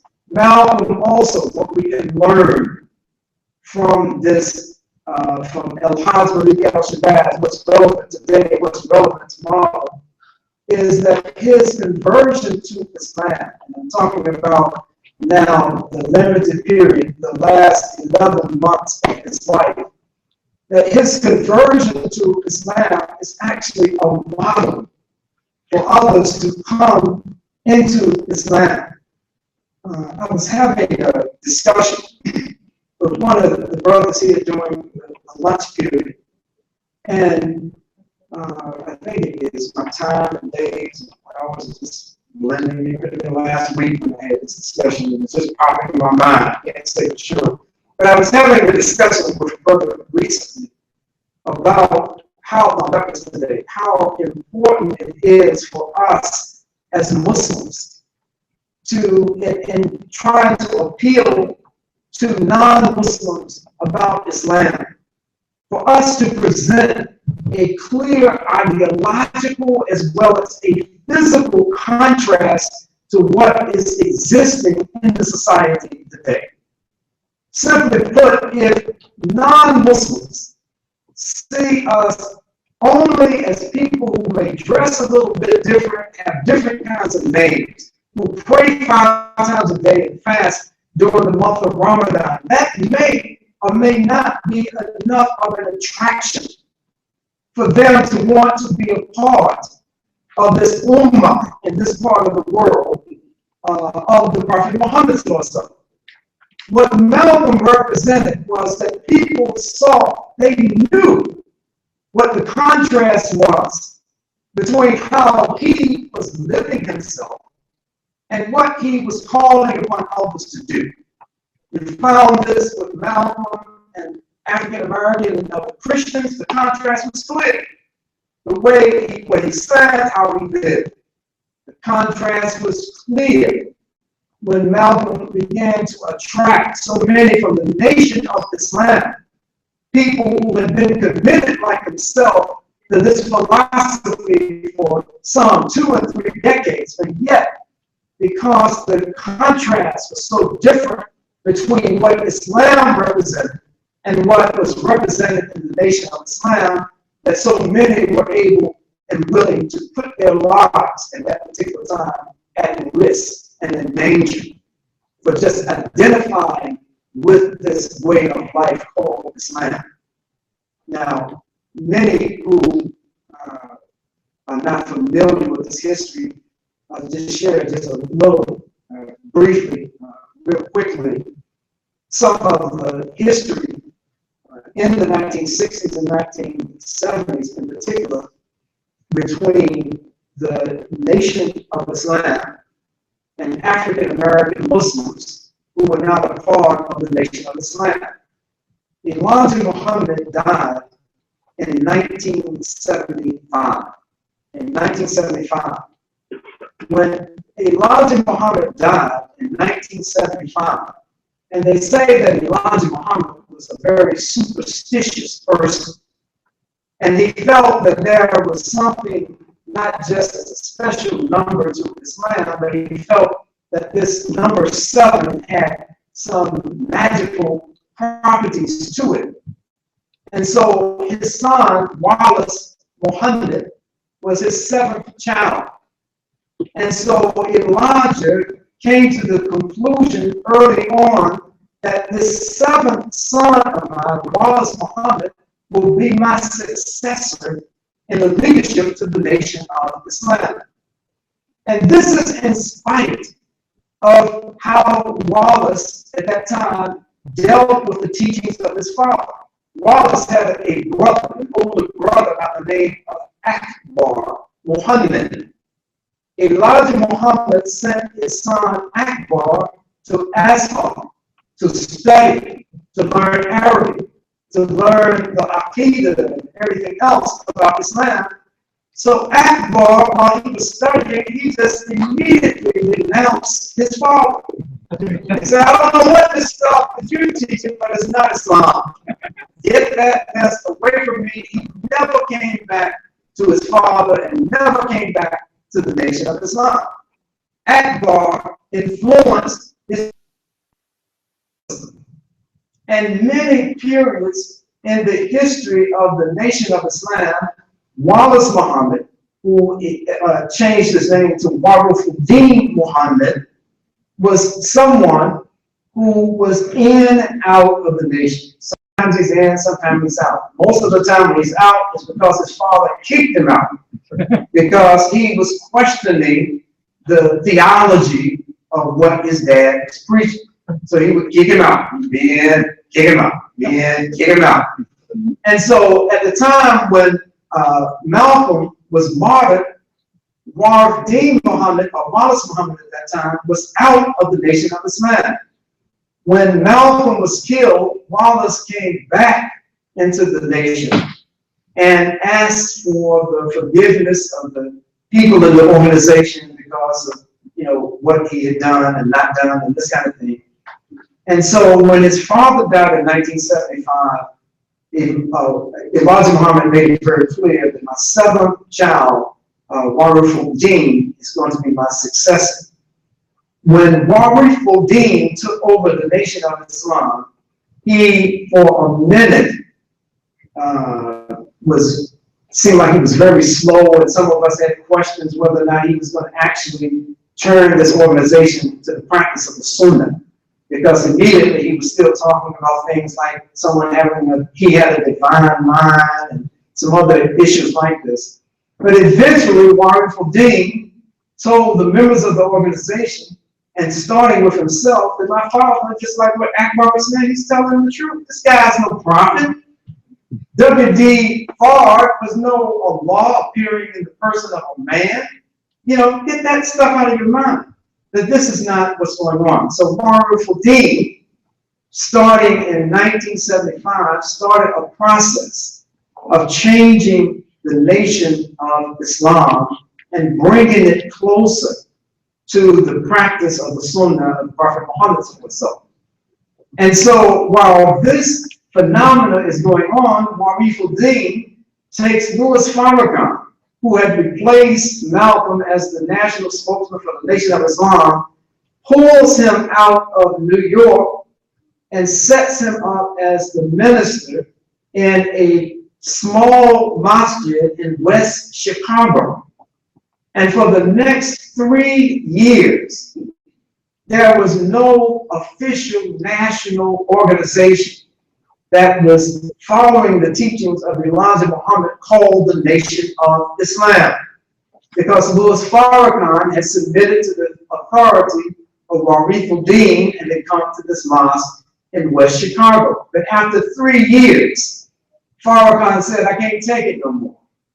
And so he said, I am returning to the Nation of Islam in 1978. From 1975 up until 1978. He came back and restarted and got some of the older people and others and brought them into this new expression of the Nation of Islam in 1978. And he's been the head of the restarted organization called the Nation of Islam since 1978. Because from 75, there was no such thing as this national Nation of Islam.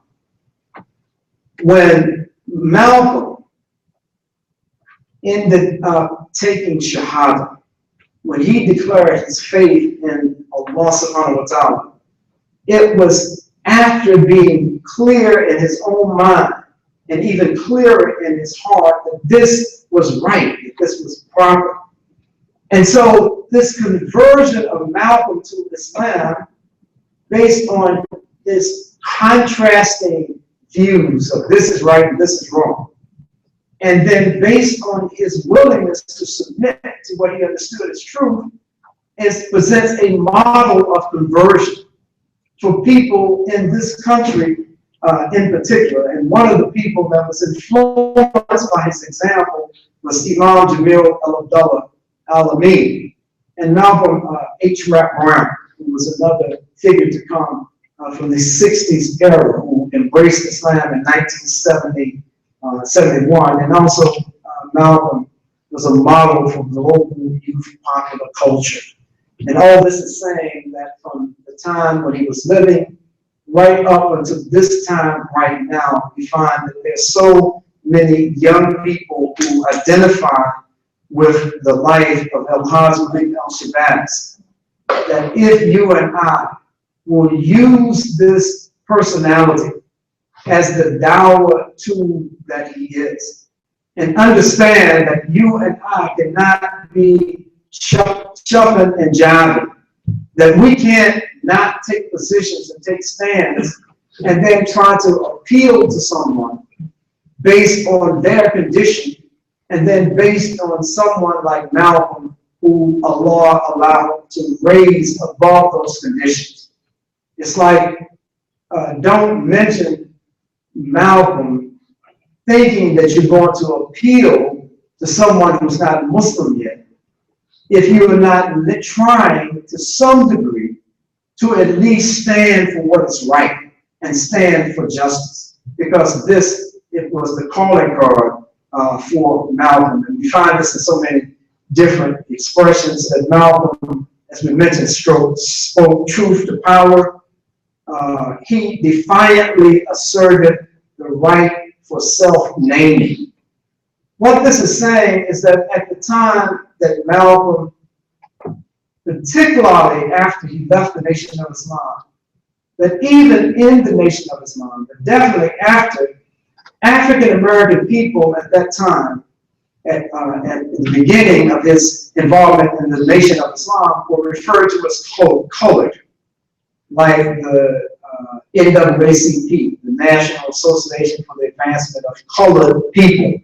This was formed in either 1907 or 1908.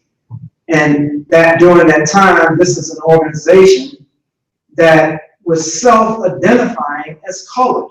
So many African Americans were referred to as colored during the 40s, 50s, and 60s. Malcolm and the Nation of Islam introduced this language about the so-called Negro, because the evolution of the term had gone from colored and self-identification in the African American community to Negro. And so Malcolm, through this newspaper, Muhammad Speaks, was able to say, okay, the so-called Negro, not going to say colored, but the so-called Negro, when Malcolm left the Nation of Islam and he was free to come up with his own self-identification and names, he started referring to people of African descent, particularly in this country, as Afro-Americans.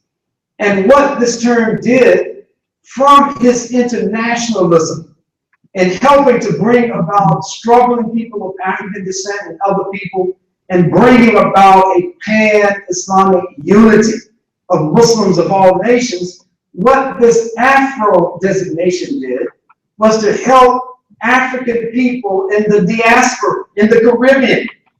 So black folks in the Caribbean started being called Afro-Caribbean or Afro-Trinidadian, Afro-Guyana,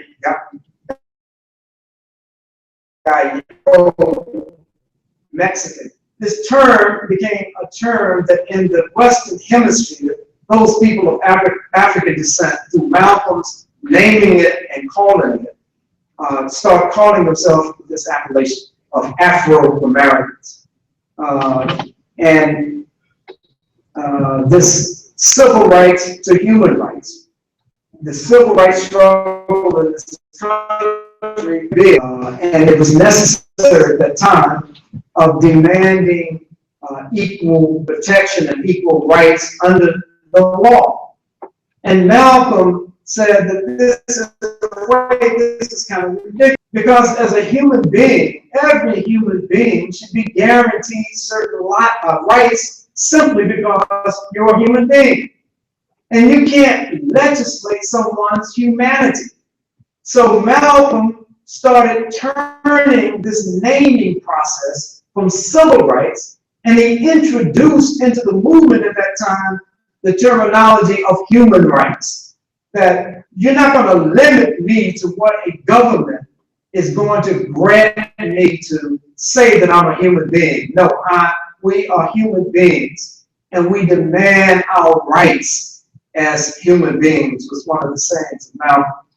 Malcolm also, and talking about, again, his relevance as an example, established transnational multi-ethnic relations between Muslims in America and Muslims abroad.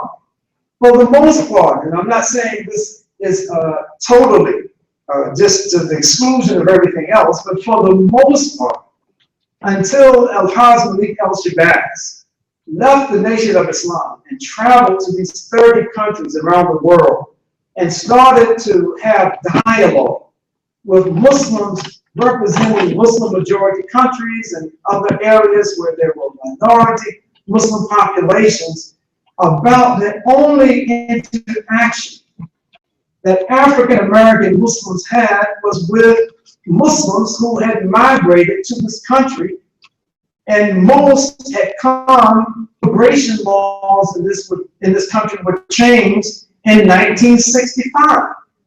This is when the floodgates opened for Muslims in so many Muslim majority countries to come into the United States. And so those who were already Muslim, when the floodgates were opened, the interaction was defined by people moving into the country and oftentimes ignoring, if not overlooking, if not overlooking the population that was many who were already Muslim in this country. So Malcolm established these relationships outside the boundaries of America and defined a different relationship and discourse with these folks. Of course, we've mentioned already that his example is a model of personal transformation. This is a person who the first, born, as the young sister said last night, he's born Malcolm Little. He defines himself when he gets into the hustle game as Detroit Red. He defines himself at another point. He defines himself as at another point as Malcolm X, with the X standing from the last name that was lost during the transatlantic slave trade. And then after performing the Hajj, he self-identifies as El-Hajj Malik El-Shabazz. Now, the reason why I and many other people who are very clear about Muslim Malcolm not being a member of the Nation of Islam, and that he was on the Sunnah, he was practicing Islam when he was martyred. Reason why I feel so comfortable in using the name Malcolm X as opposed to El-Hajj Malik El-Shabazz and using them interchangeably. When Malcolm was asked, and this was maybe 2 months before his martyrdom, he was asked, he said, Malcolm, you've gone into the Muslim world, you've been accepted, you've made the pilgrimage, are you going to still call yourself Malcolm? And he says that his name, El-Hajj Malik El-Shabazz, is the name that he has adopted and embraced. But he said that as long as the conditions continue to exist that created Malcolm X, I will also continue to identify myself as Malcolm X. Basically, he was saying that there were certain conditions, historical and contemporary conditions, that produced me calling myself Malcolm X, and as long as those conditions exist, I'm still calling myself Malcolm X, but I recognize this name of Malik Shabazz as this name that I will be known in the Muslim community. It's not that he was schizophrenic, but when you talk about an entire planet, knowing a person by that name, then it's sort of difficult. You're going to shift and lose all these other people. Malcolm is what we would call an organic intellectual. This is also an example for so many of our brothers and sisters today to follow. He didn't have any kind of degrees. He was a self-taught intellectual and academic. There's no one that engaged him in conversation or debate that would deny that he was brilliant, that he had at his command so many facts and figures and knew where to place these different kinds of things.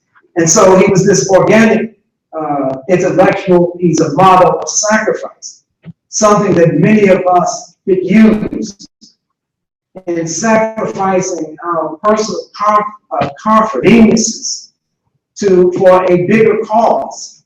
And in this instance, the cause of Islam, cause for Islamic movement, trying to see Islam established in our minds, in our hearts, in our family, in society. Malcolm was this a good example of sacrifice and commitment, and we already talked about sincerity. Now, the preservation of Malcolm's legacy is not just something that a few people like myself that read a few books and talk to a few people, hold on to a few magazines and this kind of thing, and think that we know about him. As I've mentioned, his autobiography is required reading in so many universities and schools across the United States. There's so many museums, starting with a portion of the Audubon Ballroom that was formerly in the Teresa Hotel, that is the Malcolm X and Dr. Betty Shabazz Research Center, name escapes right now. You have Malcolm names and Malcolm X Boulevard, streets all over the country. There are parks all over the United States that are named after Malcolm. There are libraries and communities that are named after Malcolm. There are cities where there are statues that have been erected. In 1999, there was a postage stamp, a U.S. postage stamp of Malcolm. In the 80s, this country of Iran issued a Malcolm X postage stamp. And these are, this was not unique just to Iran. There are movies that have been produced and documentaries that have been produced about Al-Hajj Malik al-Shabazz, Malcolm X. And now let me just run through this real quick about the political legacy. This group that I mentioned, Ella Baker, was a part of Dr. King's group, Southern Christian Leadership Conference. This group that she inspired these young college students to establish, called SNCC, Student Nonviolent Coordinating Committee, established an international wing after the martyrdom of Hajj Malik al-Shabazz. And so their scope and connectivity to struggles around the world was made clear. The necessity for it and this connectivity was made clear through Malcolm's travel and Malcolm's sacrifice. In Durham, North Carolina, in the 1969, maybe 1969, I think it was, Malcolm X Liberation University was established in Durham, North Carolina, by this brother by the name of Howard Fuller. He ended up adopting the name Owusu Sadakai.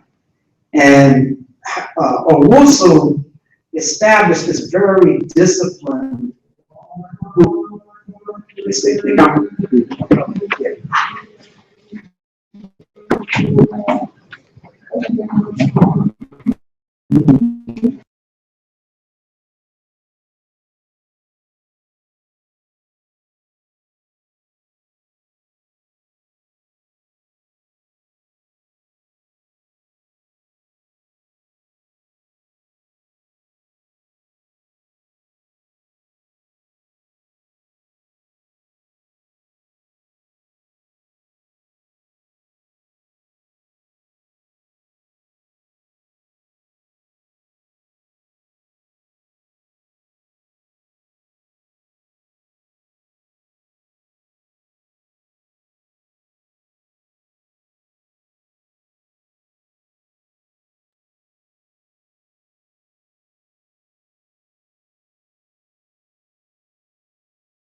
that was a question that I was asked during right after the Salah. And I had mentioned that there was seemingly some kind of ideological, if not otherwise, relationship between the Nation of Islam and the teachings of the nation and the Ahmadiyyas of Imam Ahmed of Khalid. And for those who know anything about Imam Ahmed, we know that around 1875, when the British were in India, that he was someone who was saying to the Muslims that for people to rally together, come together, and because Allah is going to send some kind of Messiah to protect us from the British here. And what ended up happening was that as many people started looking at him, he declared that he was that person. I'm the one, I'm the prophet that you've been waiting for to come. There are many brothers from India and Pakistan who say that through their studies that Imam Ahmed could have possibly been some kind of British agent or something. And it is very curious that one of his first pronouncements was the British have been sent here to India to protect the Hindus.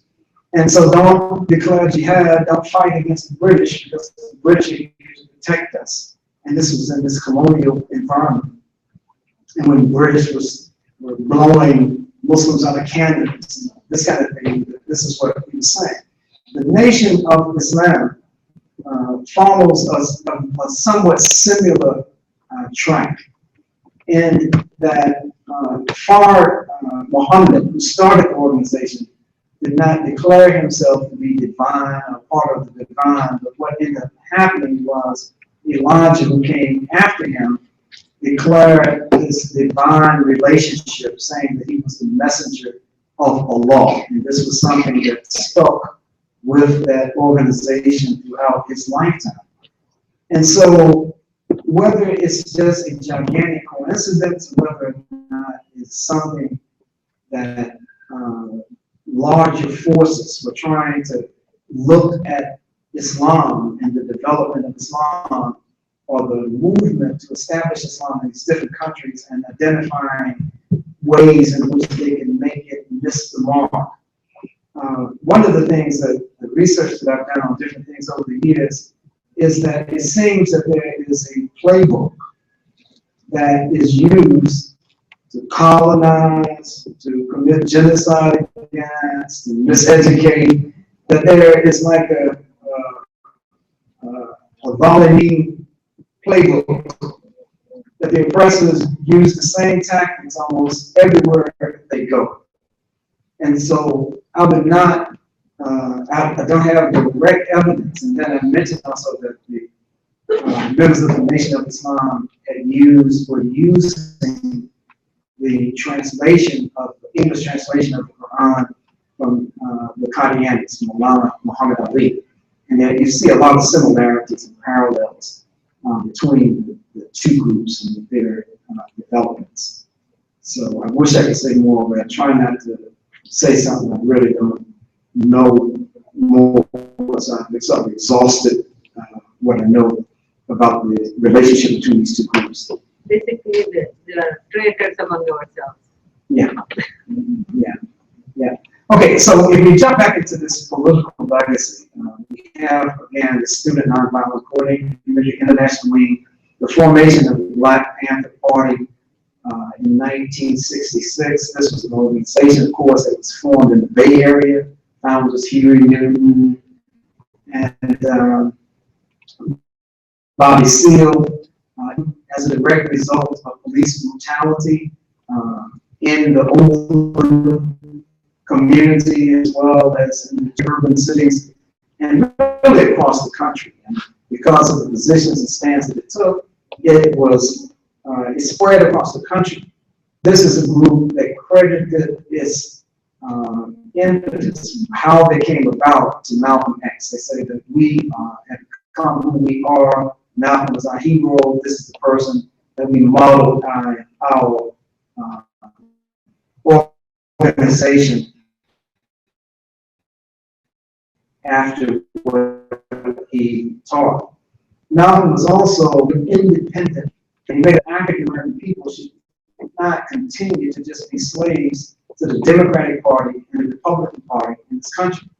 And so in 1972, there was an effort that started in Gary, Indiana, called the National Black Independent Political Party.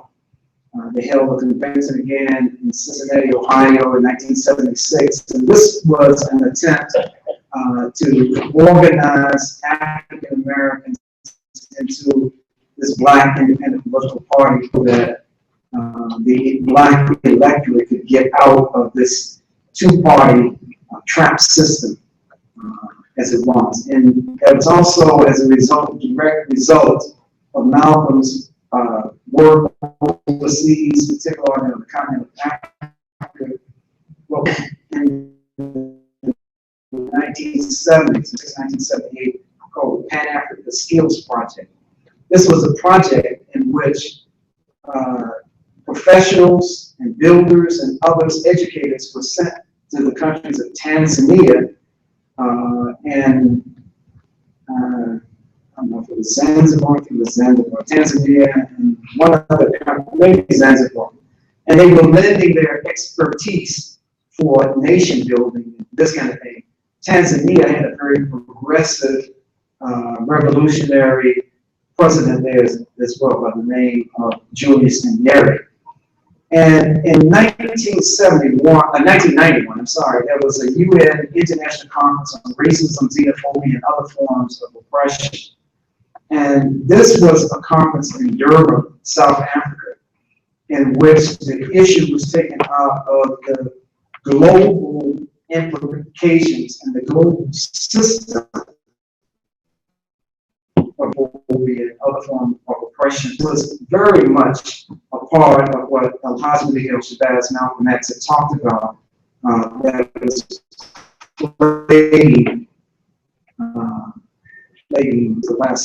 the last slide here.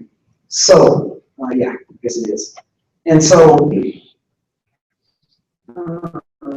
I'll just open it up for any kind of questions or discussions that any of you may have that was made or not made during the course of the day.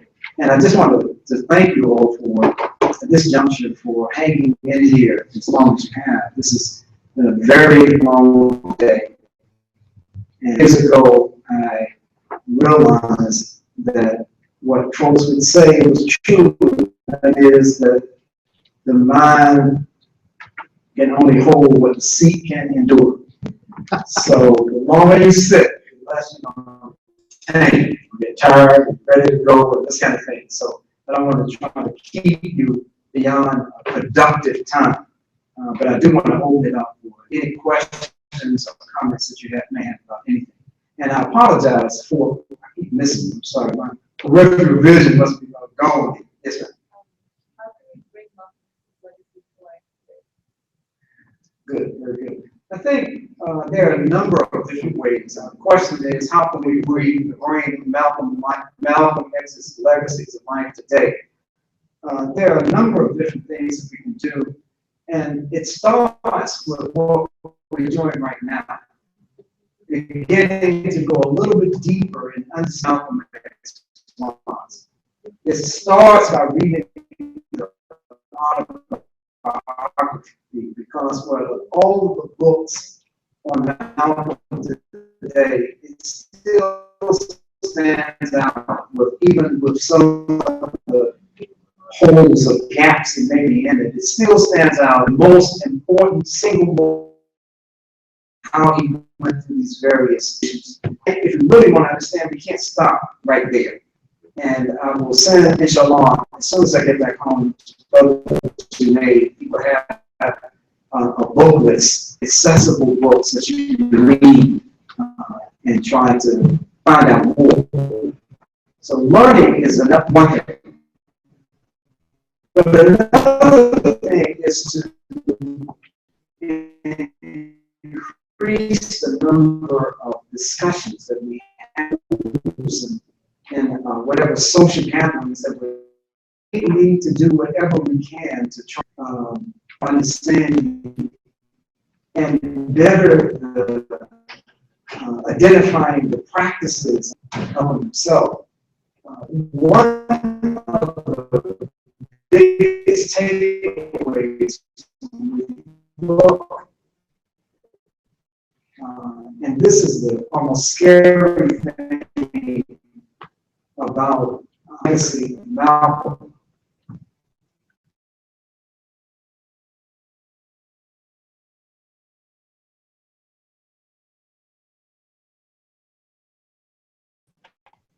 And a lot of that is jobs, maybe considering how people are going to view me and all of these kinds of things.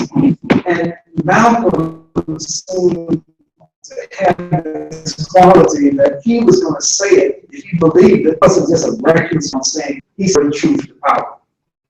And I think in trying to embrace his legacy on our individual level, we have to find ways to speak out, as the prophets of ourselves just equated addressing oppression to faith itself.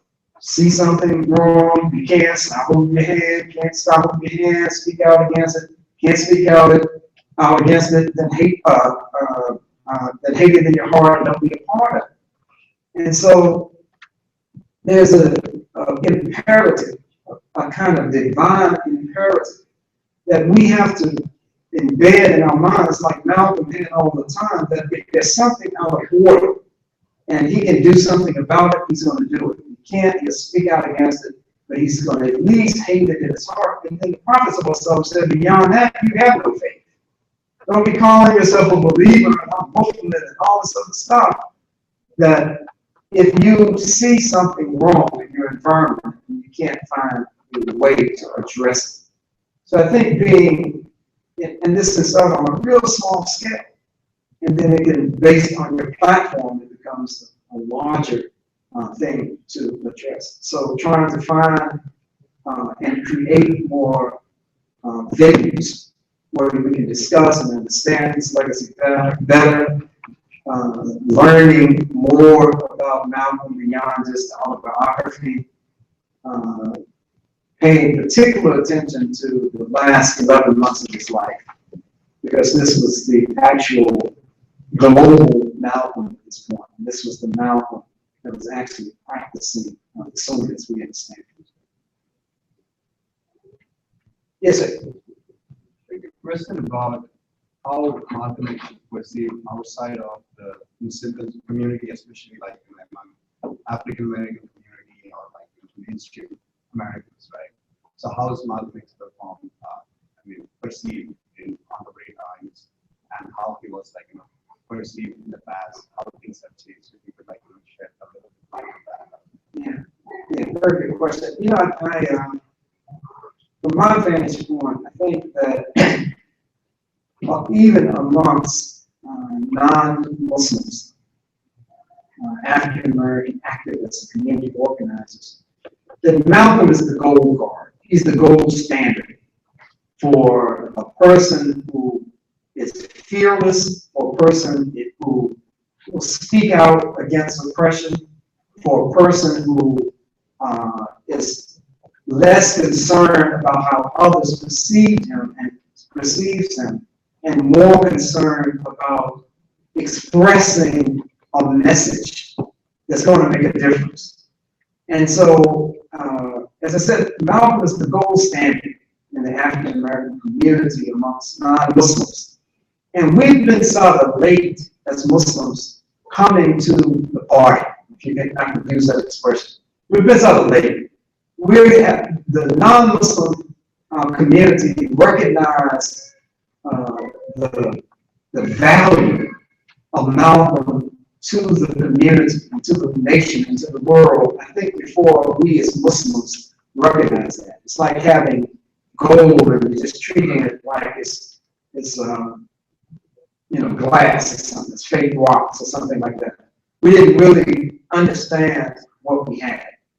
And but I think the non-Muslim community understood it quicker.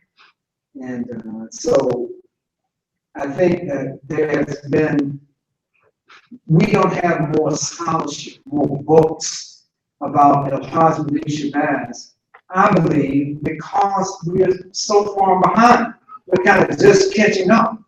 And some of these dialogues, like my brother said, he was in Germany and living in Germany, and what Malcolm meant to the young Germans at the time when he was growing up. And I'd gone to Turkey and went into this bookstore, and I was surprised. The first book that I see as I go to the bookstore was Malcolm's autobiography.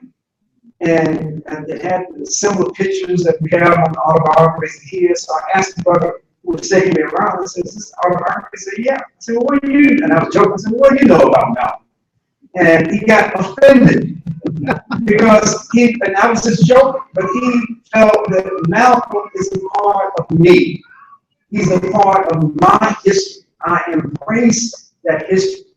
And you know, alhamdulillah, you know, brothers, including myself, have been in some far corners of the earth.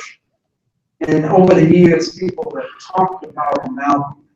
You know, it's hardly a country. I remember years ago, the community where I come from in North Carolina, the Muslim community, we sponsored 3 national, I forget what we called it, but they were like Malcolm X Day events. And they were national programs where we brought in people from around the country and had it at one of the local universities there.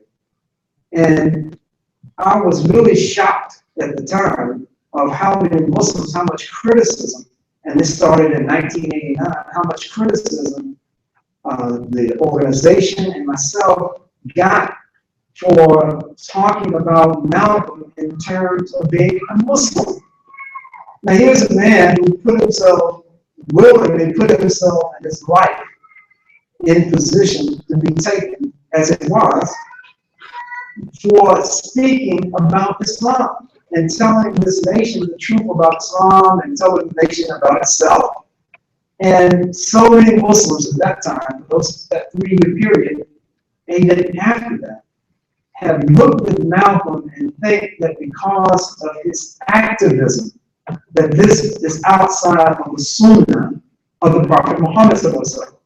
So I feel that many of us hide behind, you know, it may be sincere to a lot of people, so I don't need to try to put it right down, but I think we hide behind Quran and Sunnah sometimes as an excuse not to get engaged and to get involved in what is the challenge that we are confronted with today.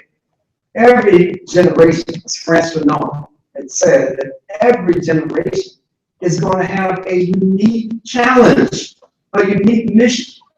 And the charge of each generation is to determine what that challenge is, and either you meet and fulfill that mission or you betray it.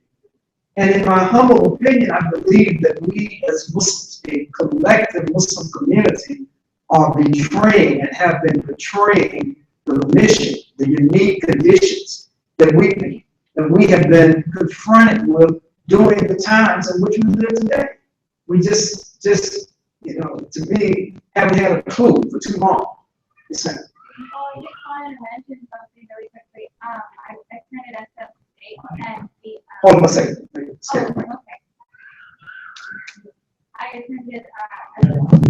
I attended SF State, and the main area was called the Malcolm X Plaza, and I always was just so proud of it, and it was just mentioned. That's good. That's good. Yes. You had mentioned the reading list that you're going to send out. I was hoping that maybe you could add particular age set, maybe like from 10 to 12 years old. Yes. That deals with the life of Malcolm X. And, Sure. You know, kind of Yeah, I will. Yes. In the event of Oh, wait a minute. I'm sorry. Let me answer this question. I got to set it down that quick. Are any of the 5 murderers still alive today? Yes. It is known that William Bragg, the shotgun killer of Malcolm X, is alive and still walking around, driving his Mercedes-Benz with his wife, walking the streets of Newark, New Jersey right now. And the federal and state governments have refused to bring any charges against them. There are all kinds of lawyers, there are all kinds of community pressure and everybody else trying to get some response. And up until the second, there's been just a cold silence on this. And from the government standpoint, at different levels of government, it makes sense.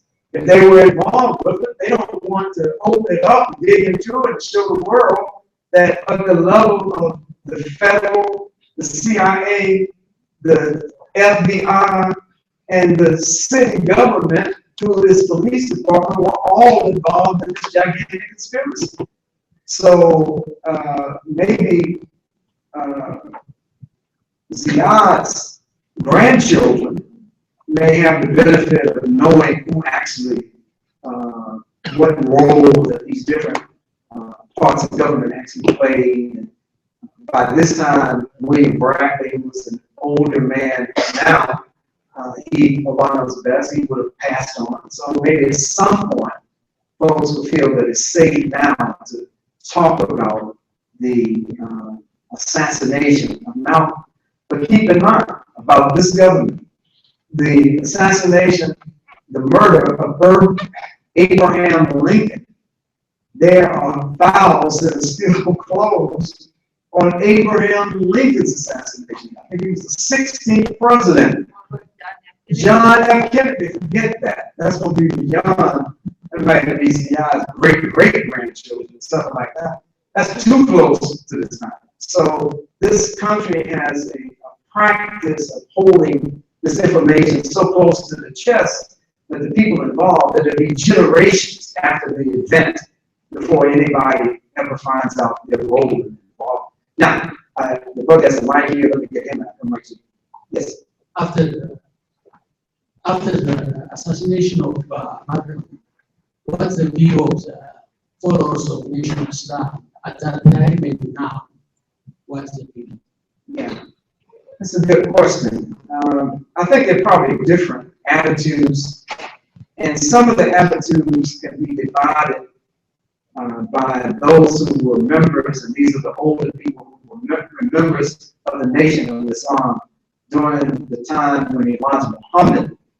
This was a straight, no cut, no chaser Nation of Islam doctrine under Elijah Muhammad. And then the watered, not going to say watered down, but a change, an altered philosophy under Louis Farrakhan. And so I think the attitudes differ a little bit. And until this incident, when I mentioned about Kubila, the second oldest daughter of Malcolm, conspiring with this guy who was a police informant to kill Louis Farrakhan. Farrakhan was taking a very hard line still against Malcolm. And he would say that I didn't have anything to do with it, but he deserved to be killed. And we just thought that he was slandering the messengers, all this kind of thing, and he deserved to be killed. After this incident happened, and there was this public show of Betty not being mad at Farrakhan, and thank you, Farrakhan, for not prosecuting my daughter, and a couple of the other daughters, things have started to change. And so his public announcements about Malcolm are not what they used to be a few years ago. Farrakhan himself was taking a much more harder line a few years ago than he's taking now. So it just depends. It sort of differs. I don't think there's a uniform way of looking at this. I just think it would be very difficult. I remember some years ago, this was back in the 1970s, and I was living in DC, and I used to go to Lewisburg Federal Penitentiary once a month to teach classes, drive up there to the Muslims there. And I never forget going up there, and I didn't ask which one it was. But for some reason, one of the three who had been convicted of the murder of Malcolm. One of them, for whatever reason, were in the federal prison in Lewisburg. And right before I was about to give this presentation, one of the brothers, Muslim brothers, who was incarcerated there, came up and whispered in my ear. He said, "You see that guy?" And he told me where he was. I said, "Yeah." He said, "That's one of the guys that killed Malcolm." And this was in the 1970s. And to be quite honest, it messed me up. I mean, I could hardly focus and concentrate on what I came there to say. And so I'm thinking the whole time as I'm talking, I said, well, why don't somebody bust him in the back of his head and do something to this dude? How you gonna let this dude be the murderer of Malcolm sit amongst you? You know, you sit there eating popcorn or something like you're a theater. You know, and this guy who killed Malcolm is sitting in front of him. So I don't know what I didn't ask, but it really messed my head. Was he there on a separate, non-related charge, or? No, he was still locked up on the 25 to life. The murder is a state charge. And I didn't bother to ask the brothers how long he had been there, why did they bring him? And he, just like today, Imam Khalid was, I believe, falsely convicted of a murder. That's a state charge in the state of Georgia. But he's in federal prison. He's in federal prison. He had done nothing to be put in a federal prison. His record or nothing. But the state of Georgia felt that they didn't want this man in their inmate population, and they requested the federal government to come get him, and they took him out. And one of the reasons is his wife, Sister Karima, said that it was immediately after the Muslims in the state of Georgia, through their communication, they got together and said, we're going to make you the emir of the Muslims, incarcerated Muslims in the state of Georgia. And the state of Georgia, the Department of Records say, oh, no, you're not. And shortly after that, he was shipped out to Florence, Colorado, at Supermax in the ground in Colorado. And now he was in Waymart, Pennsylvania. And I saw him up there. It was, it's prison, but it was a totally different, improved environment. And now he's in, I think it's either Tucson, Arizona, or Phoenix, Arizona. And I'm trying to get my credentials back to go see him. It's just a trip. Question, yes, sister. Justice is with Allah, inshallah. We are all there meeting with Malcolm X, and he will be in a higher place of Jannah, and these people will be in the lowest of the Lord.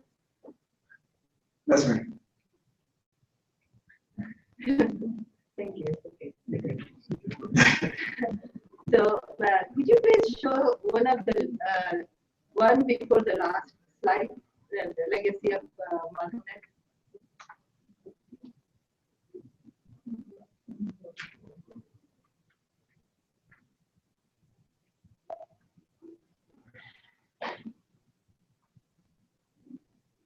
The one before the last one. Oh, one before the last. Yes. This is the last one. Yes, this one here. Okay. If all of us follow this in our life, we can change the world.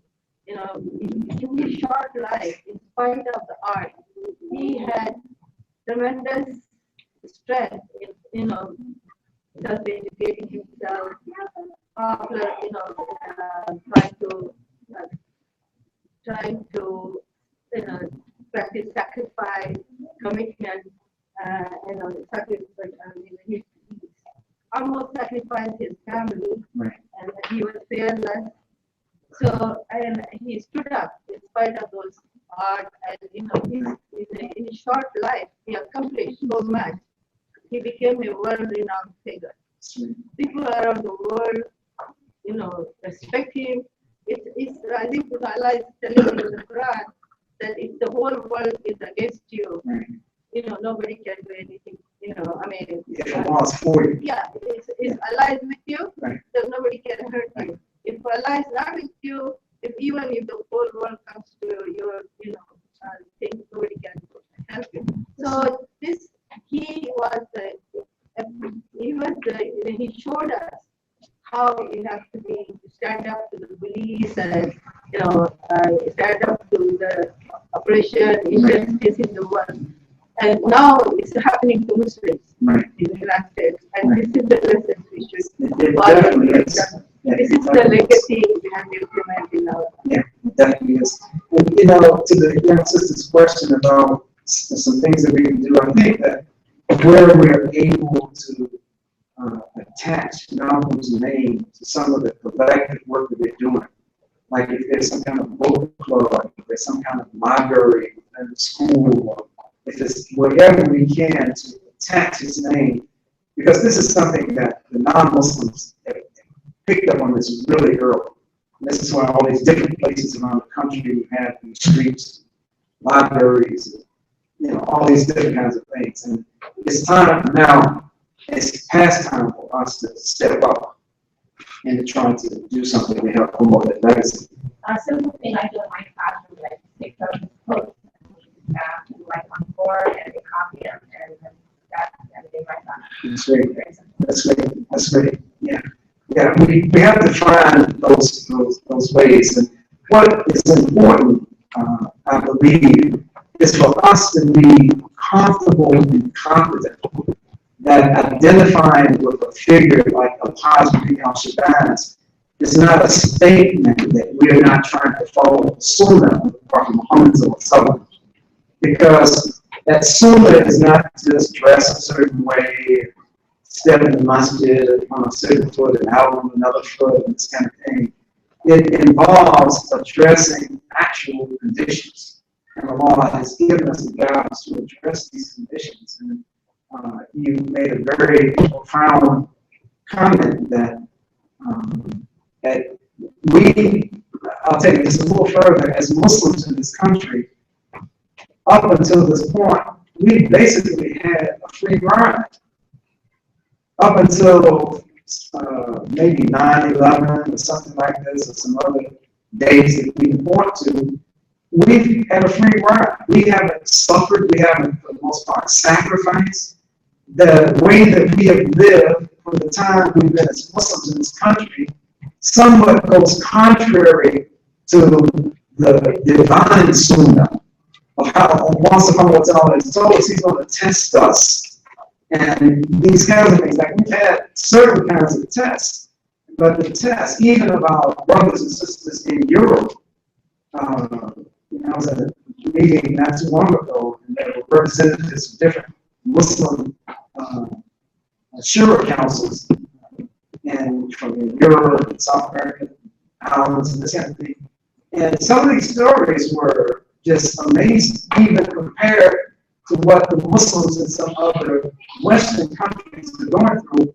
It hasn't gotten to that point for us yet. And so, one of the du'as that the Prophet was praying to take cowardice out of his heart. We can't serve Allah being afraid of His creation and His creatures. And sometimes we can act like we're so afraid of those creation and creatures of Allah that we fail to take a stand and do the things that we've been commanded to do.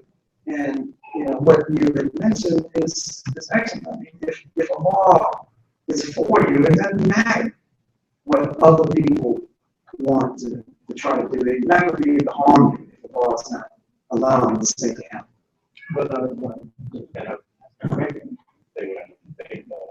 And thank you for touching on our real delicate issues, especially for my own personal jihad.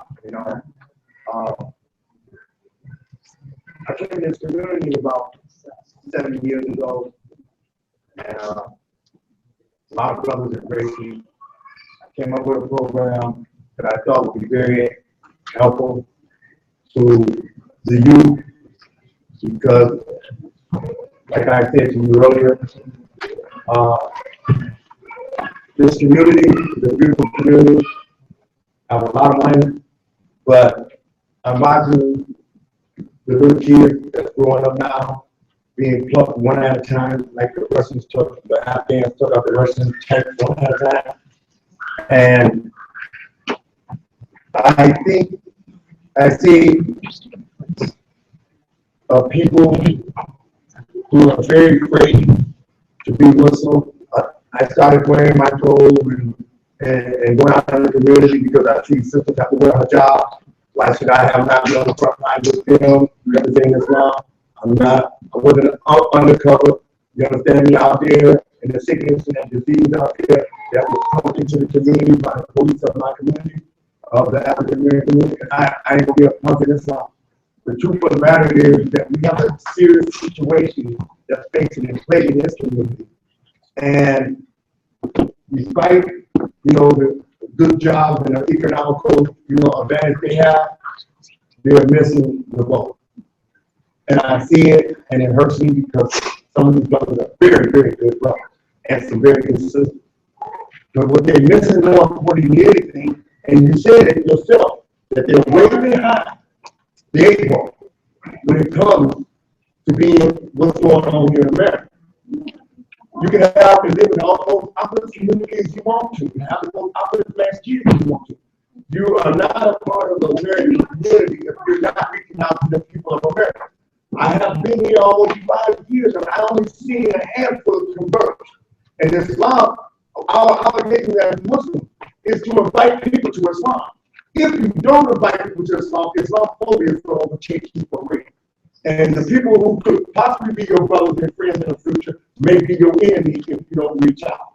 There's homeless people out here who used to live in this .com area. These used to be houses and communities.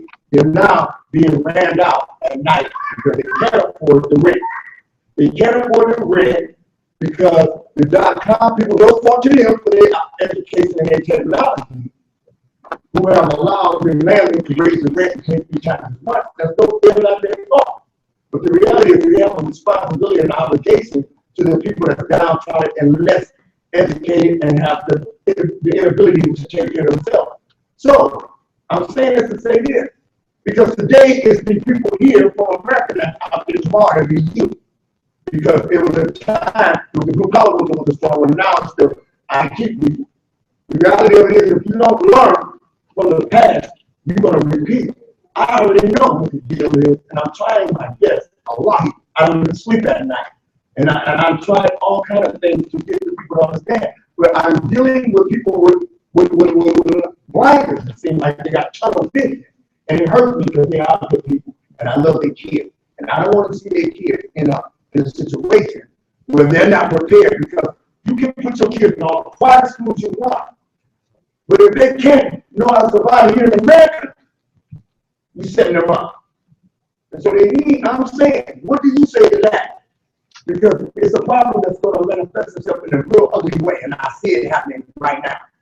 And I'm trying to warn them, and I'm trying to tell them, and they won't give me a platform to even try to help them. And I'm about ready to relocate to somewhere else, Dallas, Minnesota, anywhere else I can go where there's a black community that understands it. Because I'm the only African American here at Fox and in that East.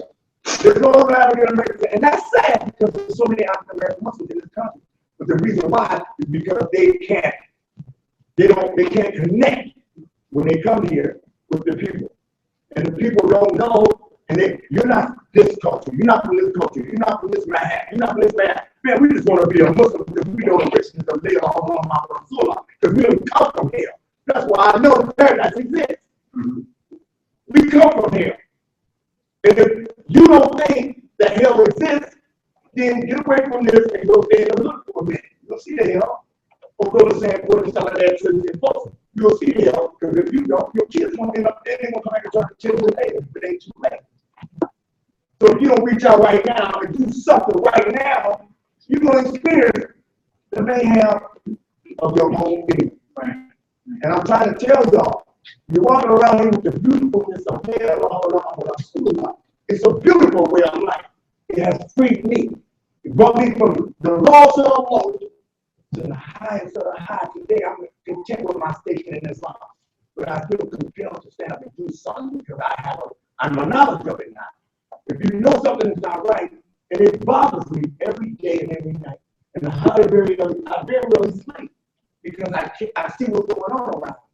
And I see people holding on to position At the scripture, I want to be acknowledged. I don't care, let's don't give me no tax. Just give me the chance to help. And if you don't, I'm leaving. Right? So, I'm getting out of here. Okay. You know, I mean, I feel your passion. One of the, in relation to Malcolm, one of the things that Malcolm recognized was that we all need each other, right? And so it's like our problem, our issue. It's not them versus us.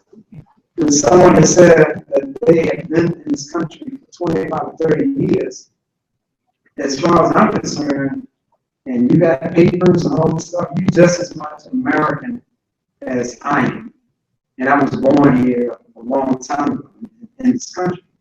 So there's certain social realities that exist that help keep the Muslims divided.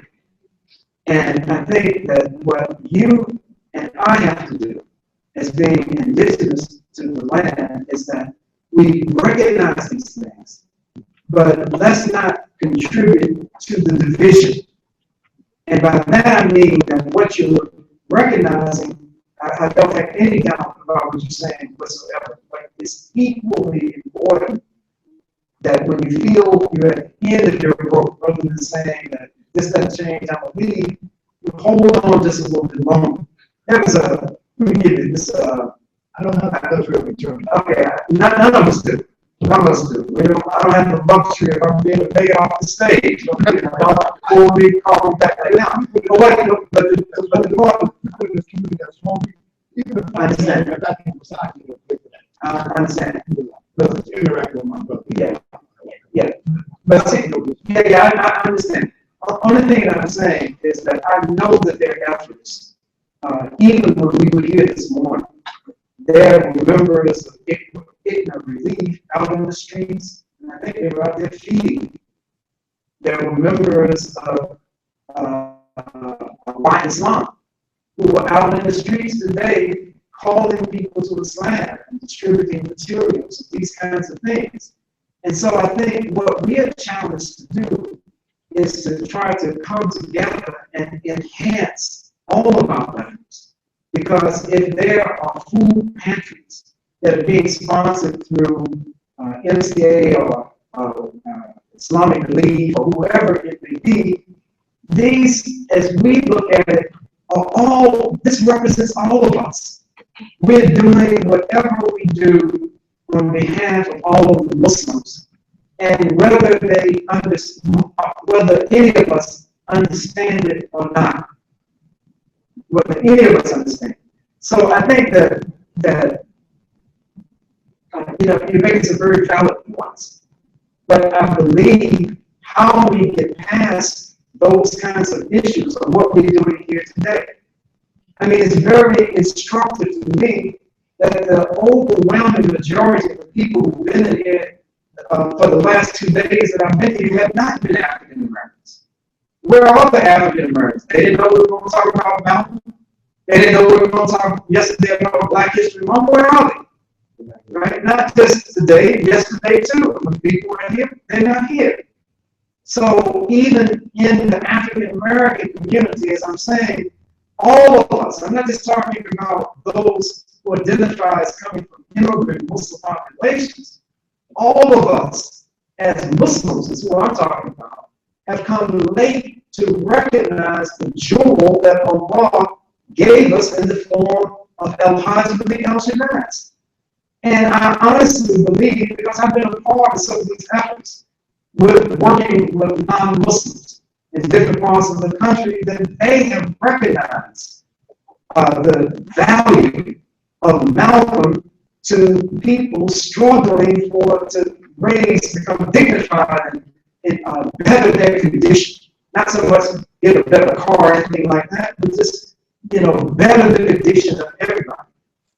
So I'm talking about all of us as Muslims need to come forward, and we need to find ways that and not just with Malcolm, but we can find other ways to work together Because whatever is done in the name of Islam, if it's good, all of us should be trying to take credit for it. It's part of good doubt. So if I know people out there feeding folks and got food pantries and all this kind of stuff, whether I'm a member of the organization that's sponsoring it or not, it helps my doubt. Because I can say, well, I know Muslims right in the area who feeding people, they're doing this, they're doing that, and that's a part of the dawah for all of us. And so even during the lifetime of the Prophet Muhammad, I mean, with the message of Allah present himself, that there were certain attitudes that were very hard and difficult to overcome. I mean, when the Prophet Muhammad, there's a narration that these Quraysh, these leaders were walking by, and the Prophet Muhammad was giving, not walking by, but he's talking to them as they walk, talking to them about Allah. And they walk past Shuaib al-Rumi. Okay? They walk past Salman al-Farsi. They walk past Bilal ibn Rabah. And I think they've been sitting in the booth talking. And these Quraysh said that Muhammad, if you drop these guys, they don't have any kind of genealogy, they're not Arab tribes, they don't come from these Arab tribes, and all this other kind of thing. If you just drop them, we'll be with you, right? But how are you going to have these people in your leadership? We can't be with you like that. And so the prophets also confronted these attitudes about one group, one tribe, one ethnicity, one nationality. All of these things were issues from the time of the prophets also. And how did he deal with it? I believe that Malcolm in his way was following the sunnah of prophets also to address them as you see it. Don't listen to ethnic jokes about one group of people or another group of people. So because they're not talking about African Americans, then I'll ha, laugh and joke. But hey man, this is my brothers and my sisters that you're talking about. Don't come to me with that stuff. I'll lose my mind and mess around and get in trouble. I'll get in charge. Because I feel just as close to my brothers and sisters from wherever they originally hailed from, where they have come from. I feel just as close to them as I feel to my African American brothers and sisters. Of course, because I'm from the same tribe, there's certain things that we really viable because we've had some shared and common experiences. But this brotherhood of Islam is so much bigger than that. So it takes me outside of my tribe mentality. And so we have to struggle with this thing. And it ain't easy. As the Lord has commanded Jama'at. And the prophets also made it clear, Jama'at. It's about staying with the Jama'at. And that's not easy. It's easier for me to just go somewhere, don't have to be involved with somebody getting on my nerves. But I'm not going to grow as a Muslim until I'm able to discipline myself and be patient and just trying to work through these difficulties. Because whenever somebody's getting on my nerves with at the community house of Winston Salem, believe me, what will happen to me out there in the streets now, after I've been out of them for so long, is nothing compared to the slight that I think I may get in the mosque. My wife complains to me all the time. And alhamdulillah, we've been married 34 years now. She complains to me all the time. She said, there's sisters in the mosque that we're friendly and all you be mom's wife and we have a good time in the mosque. Let's see them in Walmart. And I walk past them, they won't give me some raps. It's like, assalamu alaikum. And they look at me like I'm one of the cutout pieces of cardboard advertising soap or something. Just walk right past me, won't speak. And I'm saying it right to their face and they won't speak. But she knows what the speech is for me, what the spiel is for me. Okay, that's bad, but that's not going to stop you from coming to the mosque. That's not going to stop you from helping your sister if she's in need, she has some kind of problem or some kind of issue. We are commanded to stay together. And that's the challenge that we face as Muslims. And we have people like Malcolm who help us understand. I wanted to read something and just ran completely out of time about in the last, and I'm not going to read it, but when Malcolm was coming back to the United States on his last trip overseas, he stopped in Geneva, Switzerland, at the Islamic Center of there in Geneva.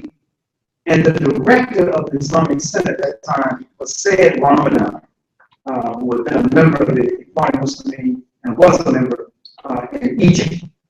And he was the director, and they had this Muslimun paper, and said Ramadan wanted Malcolm to write answers to these questions.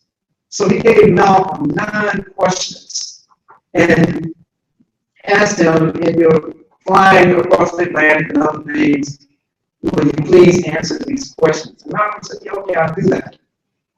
Interestingly enough, that Malcolm was always writing stuff, always writing things down. And this is why it's such a tragedy that so much of his personal writings were dumped and thrown away and burned up.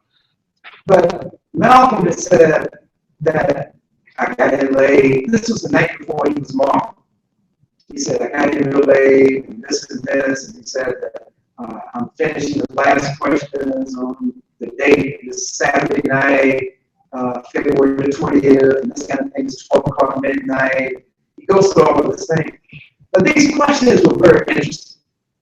And the questions were interesting because here it is Said Ramadan, a person who had been a part of the Islamic movement, where the blood was watering the soul of Egypt from the blood of the Muslims. People trying to suppress and express Islam being expressed in the laws and in the society. And said, one of the questions was Malcolm paraphrasing, you're a bright guy. You're a smart guy. And yet, even after you have embraced the true religion of Islam, I keep hearing you talk about black people this, and the condition of black people there, and all of this. And said Ramadan, when I first read it, I was a little surprised that this was coming from someone that had the experience and the background that he did. And so Malcolm was very polite in answering this question. And part of the question, I'll address just quickly, and I'll be quiet. Part of the question, he went on and started talking about dawah. And why are you targeting the dawah to just black people? It seems that that's your priority. And Malcolm, and I was just, when the first time I read it, it was years ago, I was just, can't wait to see how he's going to respond. And his response was not from a racial platform or from an ethnic platform.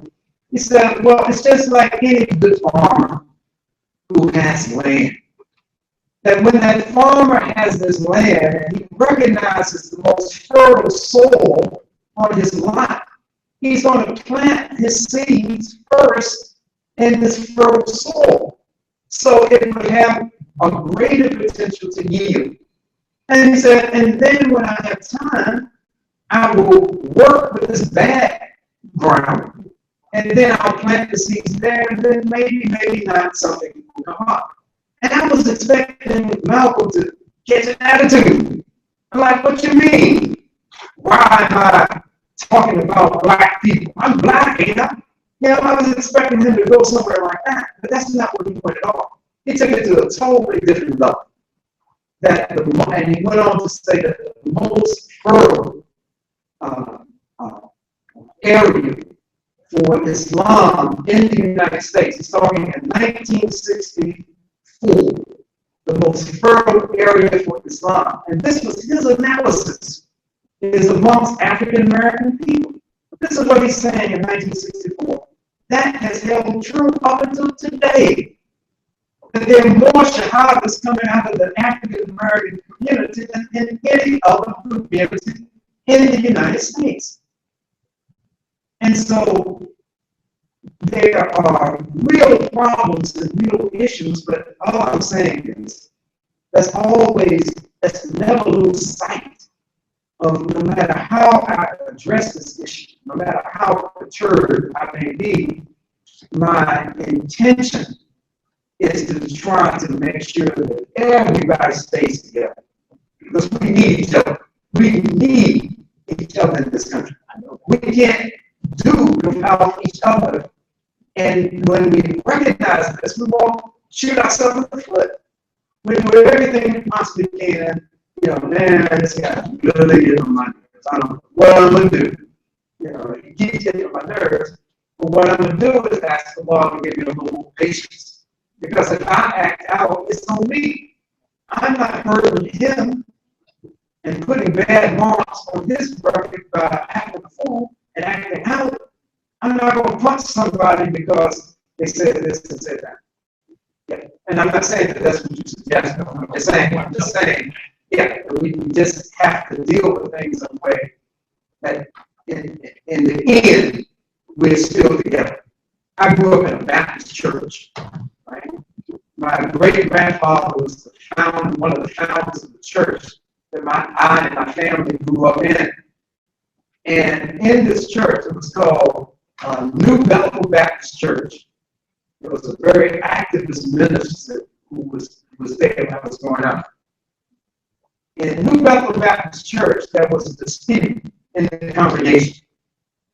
And what happened with that dispute?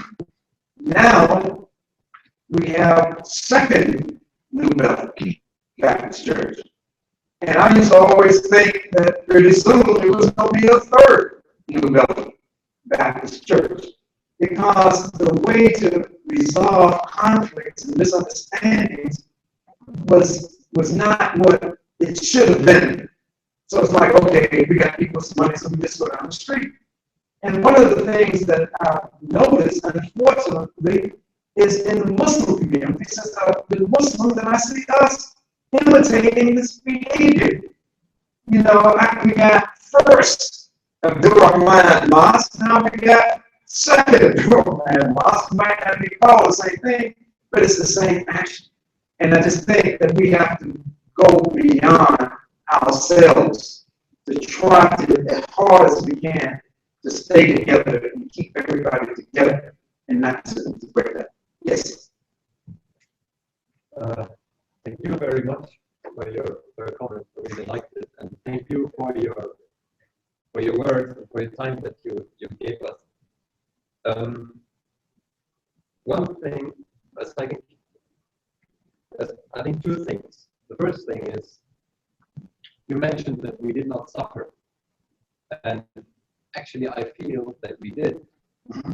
If I feel that the Muslims were in this land being enslaved and being a harsh meat and feeling that every slash or lash that they gave, that they have become one on my skin, then I feel that I've suffered.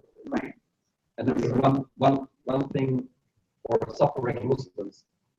And I think we only can connect, if we connect with each other to the brothers and sisters who have the history here in this land, so that we can feel that suffering and then we can embrace each other. This is one thing. And the other thing is, I did not know, it was interesting to see that Malcolm X said the only thing what he wanted to be changed, that it's about women rights, or the stand of women after he got away from the Nation of Islam. And what amazed me about that is when I look at history, if you look at Genghis Khan, who raided the earth, but if you have to ask yourself, why was he able to do this? And I believe actually that he was much more justice than other kings who call themselves Muslims, because he approached the Muslims with peace. He even sent a messenger who was a Muslim, and they were killed. But Genghis Khan, two things which he did is he cared for his community and cared for the poor and for the weak, and he gave those men who were fighting with him a lot of the wealth that they get him. So as long as you don't care for, I don't know what to say because I don't feel that women are weak, but if you don't care for the others, then you're not going to. And this is what our prophet did. Right. So it was interesting that Malcolm X saw that as wrong in the nation of Islam and wanted to do it differently. Yeah. Very good. Anything else? Yes, ma'am. What do you want to know? I just want to mention, this is a question of common. So I would like to know, last night you mentioned that there's labor in the handle was Muslim. And it wasn't some of the scholars who were speaking from the United States on there. Right. And this is the ones that were speaking on law student.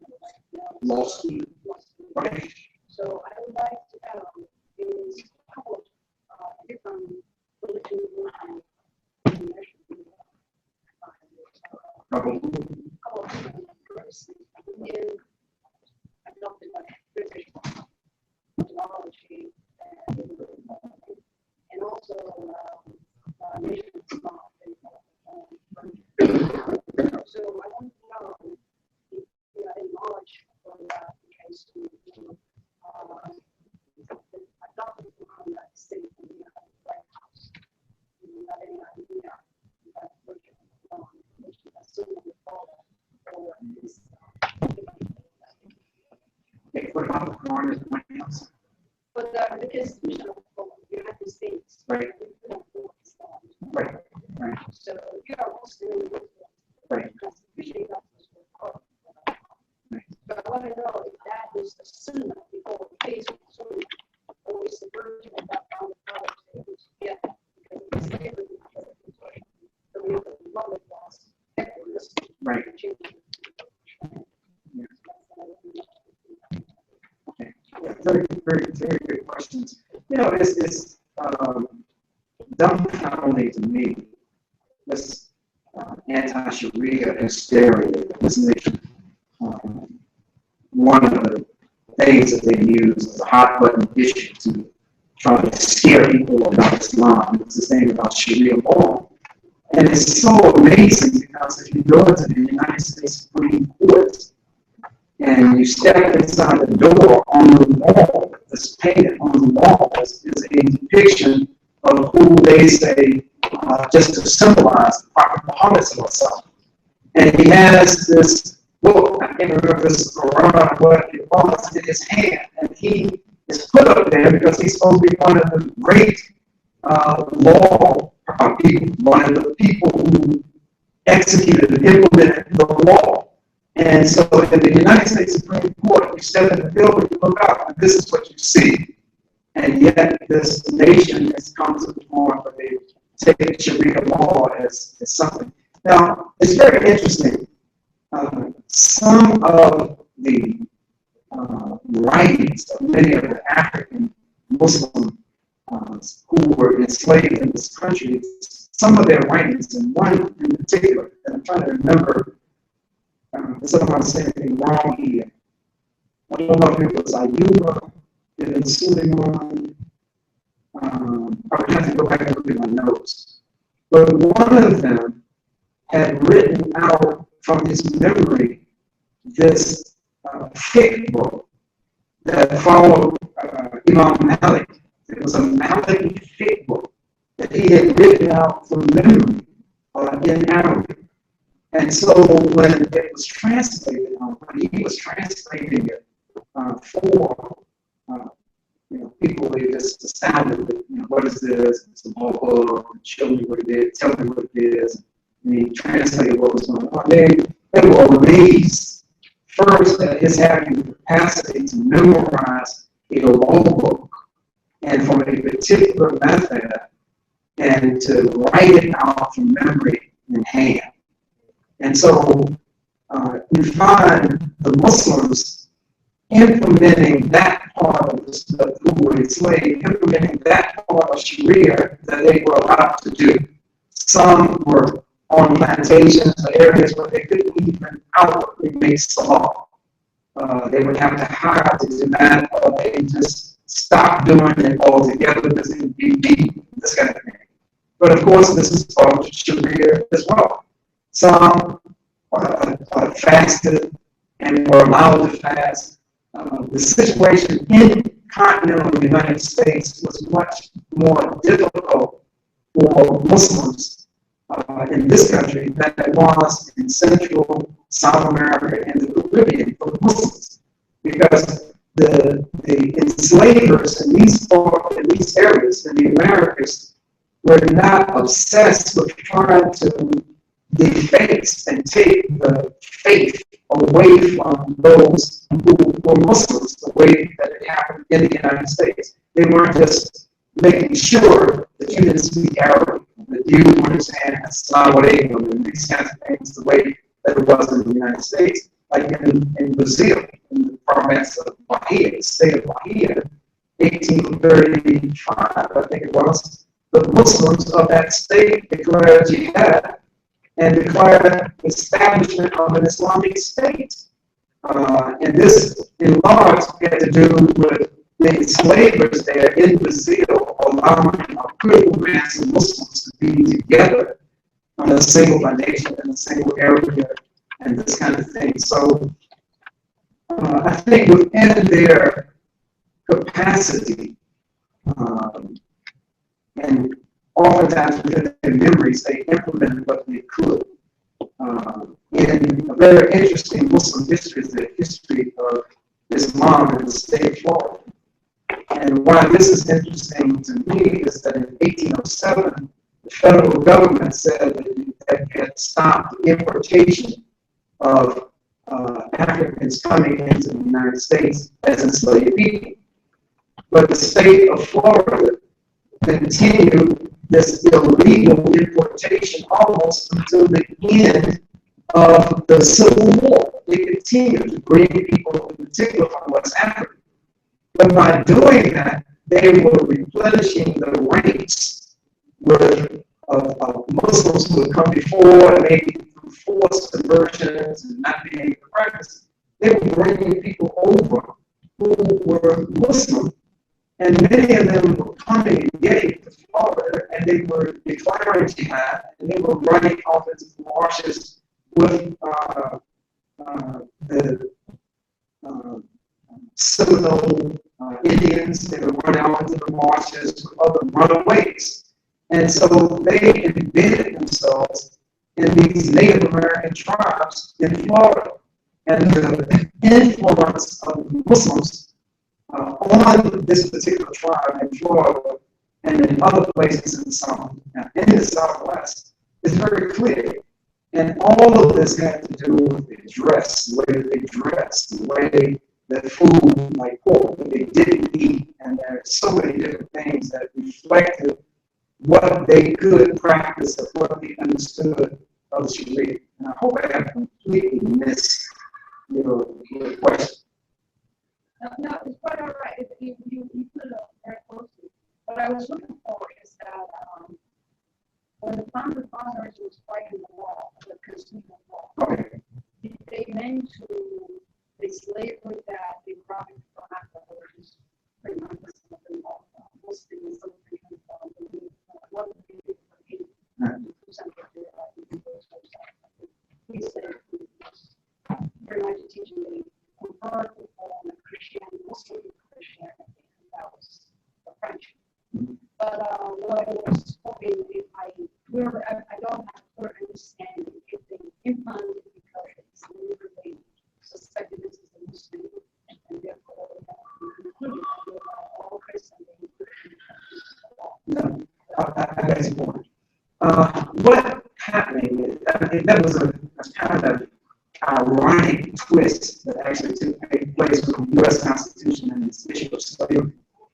Thomas Jefferson, who had a copy of the Quran, and Congressman Keith Ellison swore in, and a symbolic gesture on Thomas Jefferson Quran that was in the Library of Congress in D.C.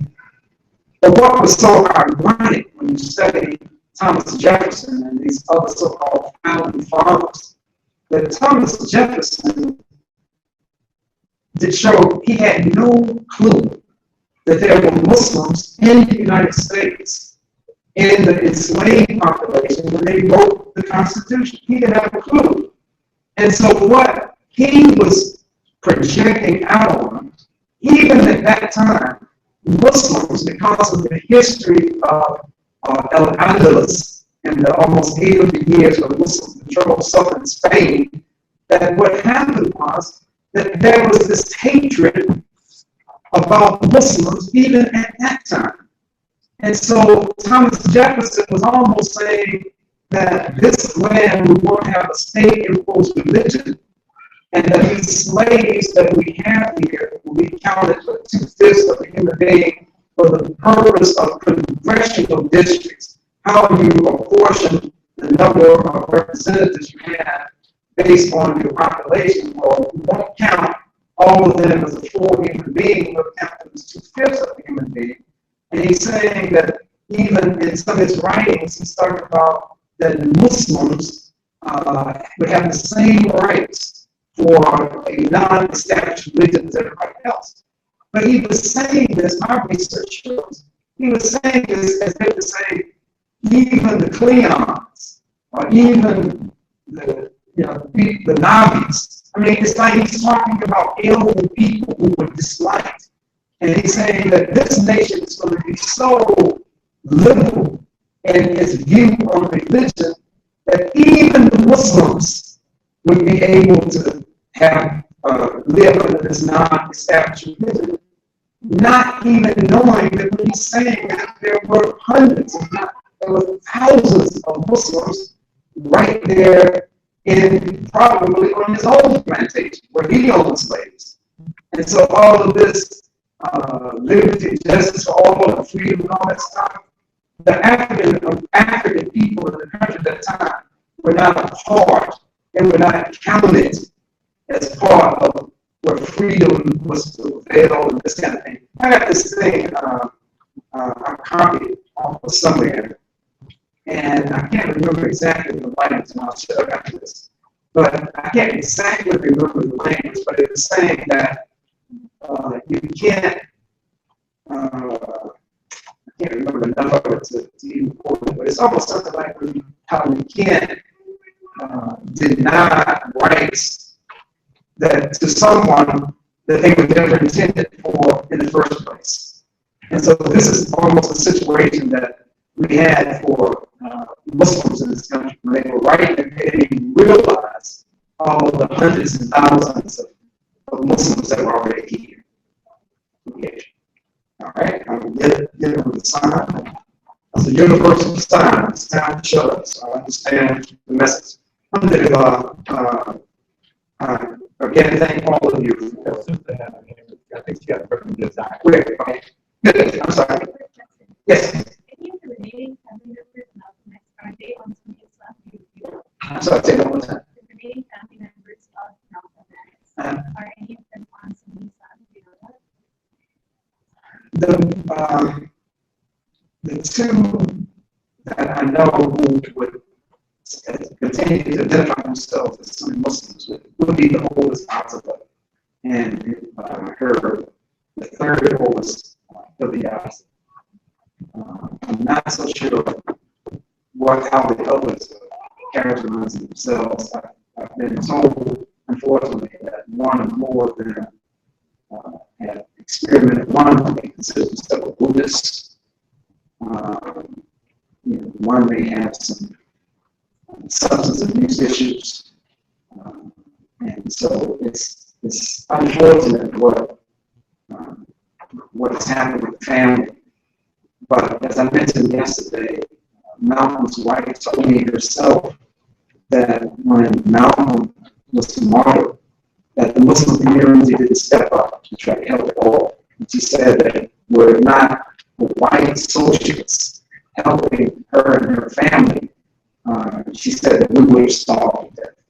I know she didn't mean that literally, but she was saying that the Muslim community didn't step up. And the only time that Muslims stepped up is when Muslims finally accepted the fact that Malcolm was a Muslim. Because during that time, there was still this raging question that he's not a Muslim, he's faking, he's trying to con the Sunni Muslim community out of something. So it was a really free relationships for a long time. And Betty was very cautious about being involved with Muslims. She basically didn't trust us. And she was very cautious. And I point this out, and this is it. But when I was editing Message magazine, following a forum that ended up observing many of the speeches of Malcolm after he left the Nation of Islam, and without them looking at the speeches, and this was a militant labor forum. These were a socialist group. And because I was so turned on by Malcolm when I was editing Message magazine, I started this forum in New York, a once-a-month forum called Message Forum. And we would bring people in to speak, and we had cover stories. We tried to get people like Native American Muslims, and the issues about that, and we would bring them in and speak and this kind of thing.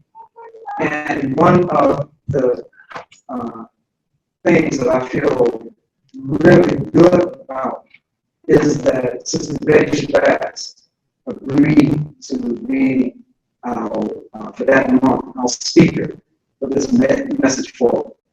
And this was during the time she was not coming from any public forums that Muslims were sponsoring and everything else. It had less to do with me or nothing to do with me. And it had everything to do with a friend of hers who, even to this day, is a friend to the girls that were like aunt to the girls, sister by the name of Aisha, the leader in New York. And yeah, so we didn't step up. And we missed that vote. We really missed that vote. And I think what we talk about now, when we talk about his family, I think that it's never too late to try to do the right thing. The right thing is always the right thing. Maybe late, but it's never too late to do the right thing. And honoring his legacy, I think we should pick it up and lead it. Okay. Any other pressing questions? I feel like something's going to be thrown at me if I keep talking. So there's nothing else. Inshallah, we will begin on this point. Inshallah, I will send, as I said, those who made recommended readings. You'd like to learn more about things that we have discussed, even about Black History Month and things. We put together a reading list. You'll have my email address. If you have any questions after seeing the list, any questions for anything, you can get in contact with me. So,